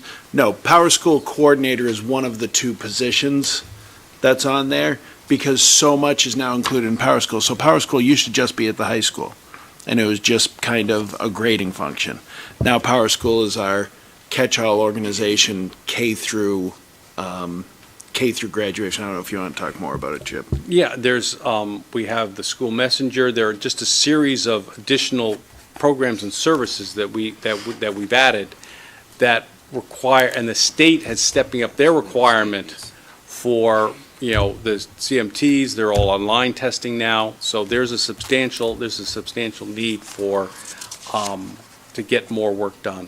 Okay. And responding to the state testing requirements, in response to the state reporting requirements, in response to the increased use of Power School at all levels, vis-a-vis where we used to be. So that was a significant need that was felt this year and was met this year. Okay. And then the CABE, I know we voted to remove it. I don't remember having a vote to put it back in. This is up to you guys. This was a request to just have it be reflected in the budget, and then you guys could debate it, so it's up to you guys to debate it. We're out of this one. Well, no, that's fine. I wasn't aware that we we debated to put it back in. Mark, it wasn't a debate to put it back in, but the last time that this was brought up to the table, we had said at that time that we would take it out, and in a couple of years, we'd put it back in and have a discussion. So that's where we are now. Well, we said we would review it as a board. It's The a other button. proposed budget.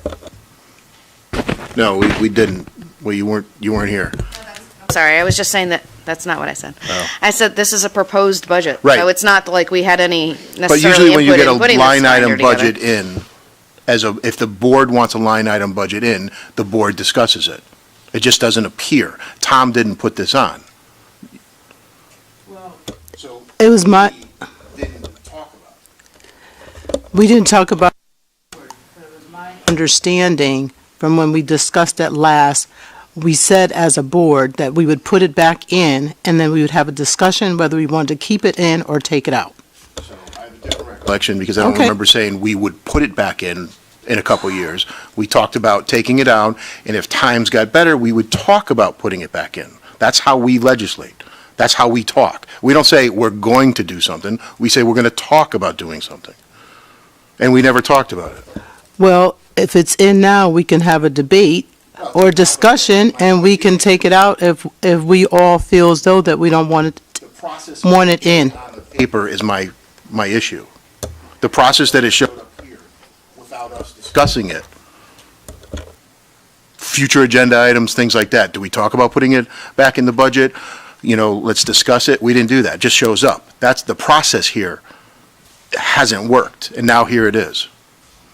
It's, you know, it's $22,000, but it's the way it got here. We didn't talk about it as a group. Okay, we didn't talk about it, but it's in, and so we can have a discussion. Okay, we didn't talk about it, so here you go. Well, Mark, we can debate all. We can go back and forth. We can, but I want the process to work all the time, not just when it's convenient. Well, it's not a matter of convenience. It was my understanding when we had this discussion that we would put it back in. If we want to talk Ask about, us questions on different days. So, Mark, any issues? we can go back and forth. No, I'm giving you facts. You can give me facts and we can go back and forth, but what I'm saying is it's in here now. Okay, so. And I'm letting you know that. So your point is well taken, but we can move on because it's in here now, right? I want to see this going in the future. If we're going to do something to put a line item on a budget, we should talk about it. Okay, so yes. So we'll have a I'm very discussion. clear that it's, regardless of what I say, it's on the budget. I got it. I'm saying going forward, this is not the way I want to work as a board. Okay, Mark. Okay? So I don't agree. So with would it. you? Back on. Okay, and we'll have that discussion as a board. So I'd like to hear what other people think about this as if they, so I'm newer, like, you know, we haven't had it in my tenure here. Maybe folks that have been on longer can speak to why they think it's relevant to bring it back, but since we aren't flush, and yet it's only 22 grand, I wouldn't say that I'm necessarily in favor of it, but I'd like to hear people's other viewpoint if they are in favor of it and why.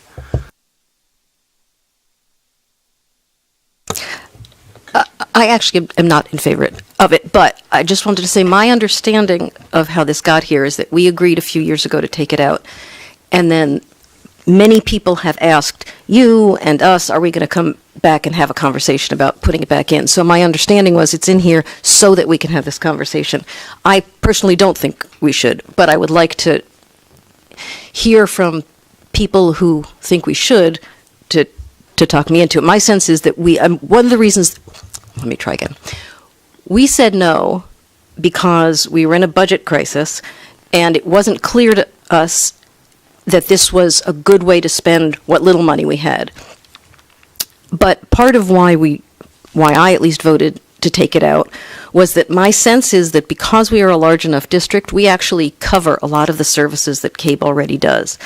And so my sense was that it's a nice thing to do, but since we already meet most of the things that we need to do, this seemed to me to be an excess cost. I think the argument to do it is that all the boards of ed should support each other, and I actually agree with that in theory.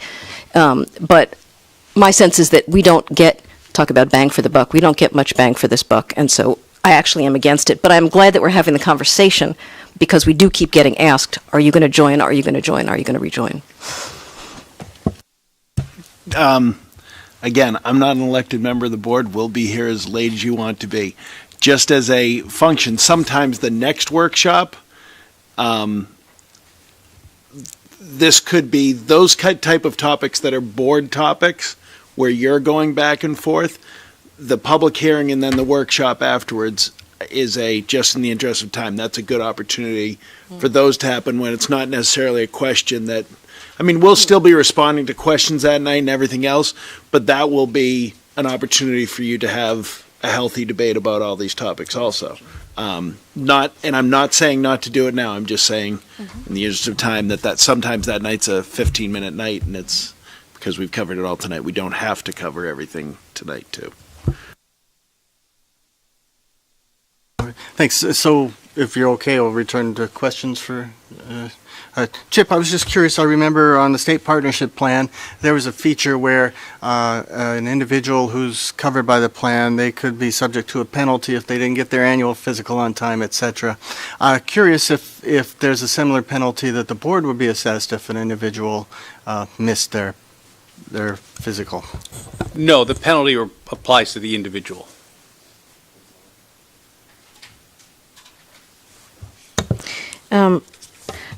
I actually do want to return to the CAPE question in our next conversation. I mean, I take your point. I thought now was the time, but I think it's an important conversation to have. But my questions for you guys is, first of all, I just want to echo Mark's sense. This makes me crazy. I understand that technology always seems to increase the workload of people, and we have to keep adding people, but it's just, they keep selling us technology like it's going to save effort, and it turns out that it only adds people. So I understand that's what it does. It's just very frustrating. But the question that I had is about the security guards. I understand that you're increasing from 1 to 2. So that you have, instead of 1 per district, north and south, you have 2. But my question is, I don't know how to ask this without sounding cold-hearted, but do we need 2? Do we need 5 do we need 11? How is 2 better than 1? Two's more than 1. Yes. I mean, that's, I think I need Paul back here to explain that part to me. If you were to ask in a perfect world, I would argue that every facility, whether that's town hall, whether that's an elementary school, should have that resource available. We've made do with having the 2 that are split. However, it's limiting because these are people that we count upon to help with traffic flow, to keep kids safe at dismissal and at drop-off. Clearly, these are that you can only be at one place per day, and so they're rotating between the different schools. These are people that are helping, making sure that we have safe evacuation plans, that we have safe fire drills, lockdown drills, etc. So by doubling the number and having 2 available for the northern schools, 2 for the southern schools, it really gives us that ability to provide double that coverage, to have that, to make sure that what we're doing is safe. This goes in concert with the capital improvement plans. If you remember, we allocated $2 million to redo the entranceways at many of our elementary schools, as we've done at Sedgwick, as we've done at Hall, as we've done at Charter Oak. And so this goes in concert with part of that plan as we talk about increasing and improving physical safety. This is one of those personal safety things that I think has a lot of merit. It's certainly fair to ask the question. Sometimes you feel like, I can't ask a question about security. There are places, and if you look at the national statistics, the response to Sandy Hook has been a huge influx on security spending without a commensurate influx in mental health spending. We haven't done it that way. We've increased spending in both areas. That's a fact over the years. We have increased our spending security. We've spent significant resources of our capital improvement plan on security. What's going to happen also is we can't retrofit every entryway. We just can't. And as that becomes the expectation, well, a person being there is going to be another part of that whole security plan. So that's why this is included here. Again, I can tell you, Andy would ask for more. Eric would ask for more. I mean, see, Rob, you think you're the one that says no. From December to now, when I meet with all of our principals, and I mean, I'm saying no all the time. I say no to Gretchen, and it sounds ironic because we're always adding in special ed. Exactly, trust me. Vicinus to my face.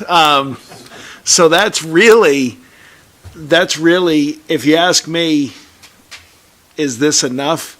God, I hope so. Because if I'm ever wrong, I'll never forgive myself for it. So.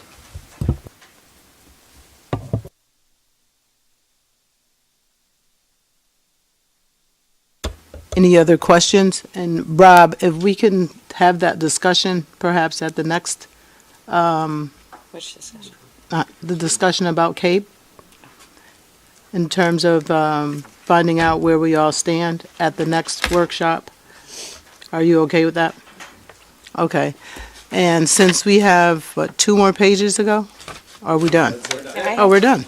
I have a few other questions in this section. Absolutely. Feel free to ask questions. One of the things that I would suggest for the next meetings we go through is if there are going to be things that you want kind of on the chopping block, as it were, and we do the public hearing and then we come in to that meeting, then we could organize them, put those in place so that the night you're voting, you can make those votes on that night and we kind of go forward that way. But yeah, go ahead.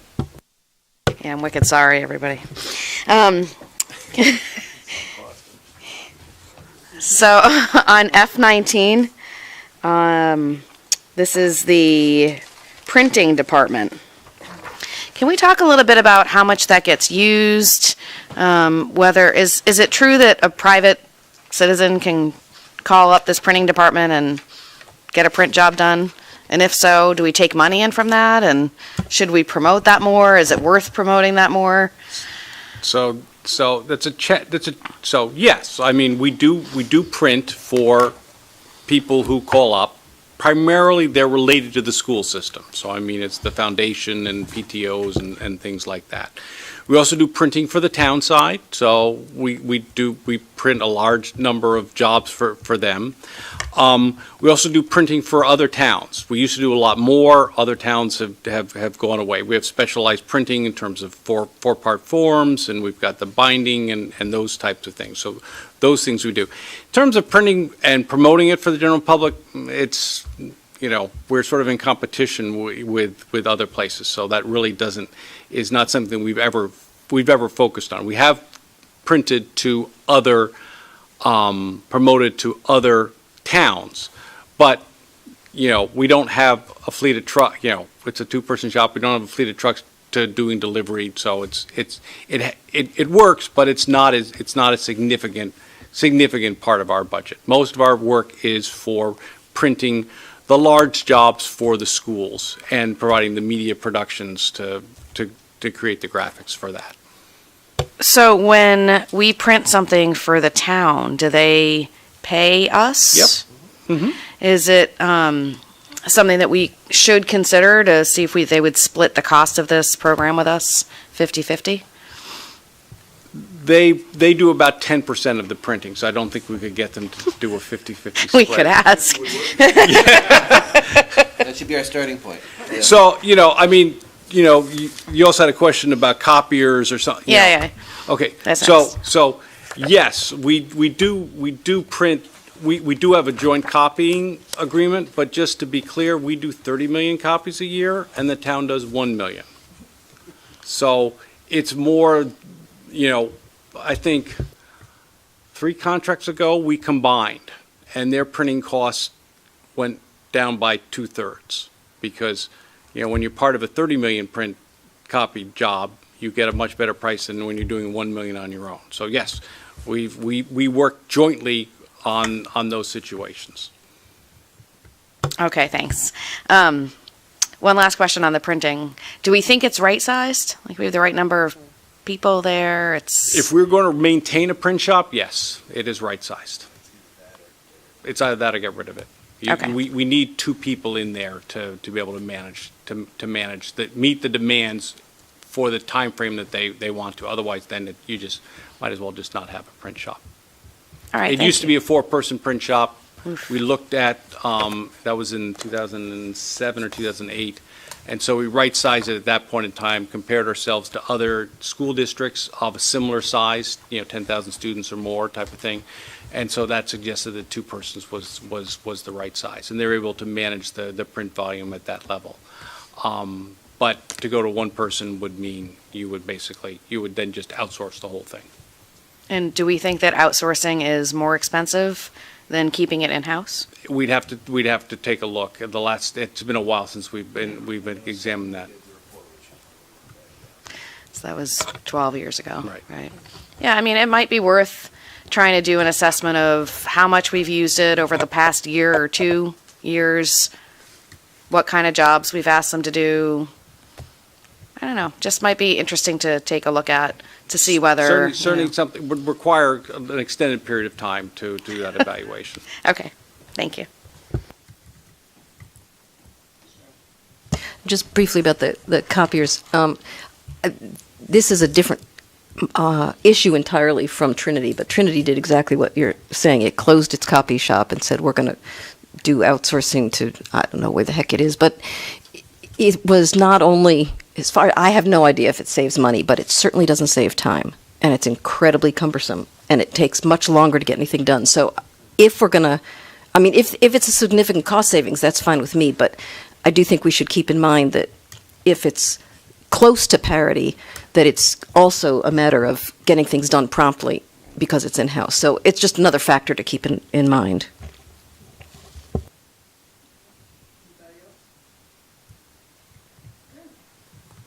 Thank you. Thank you.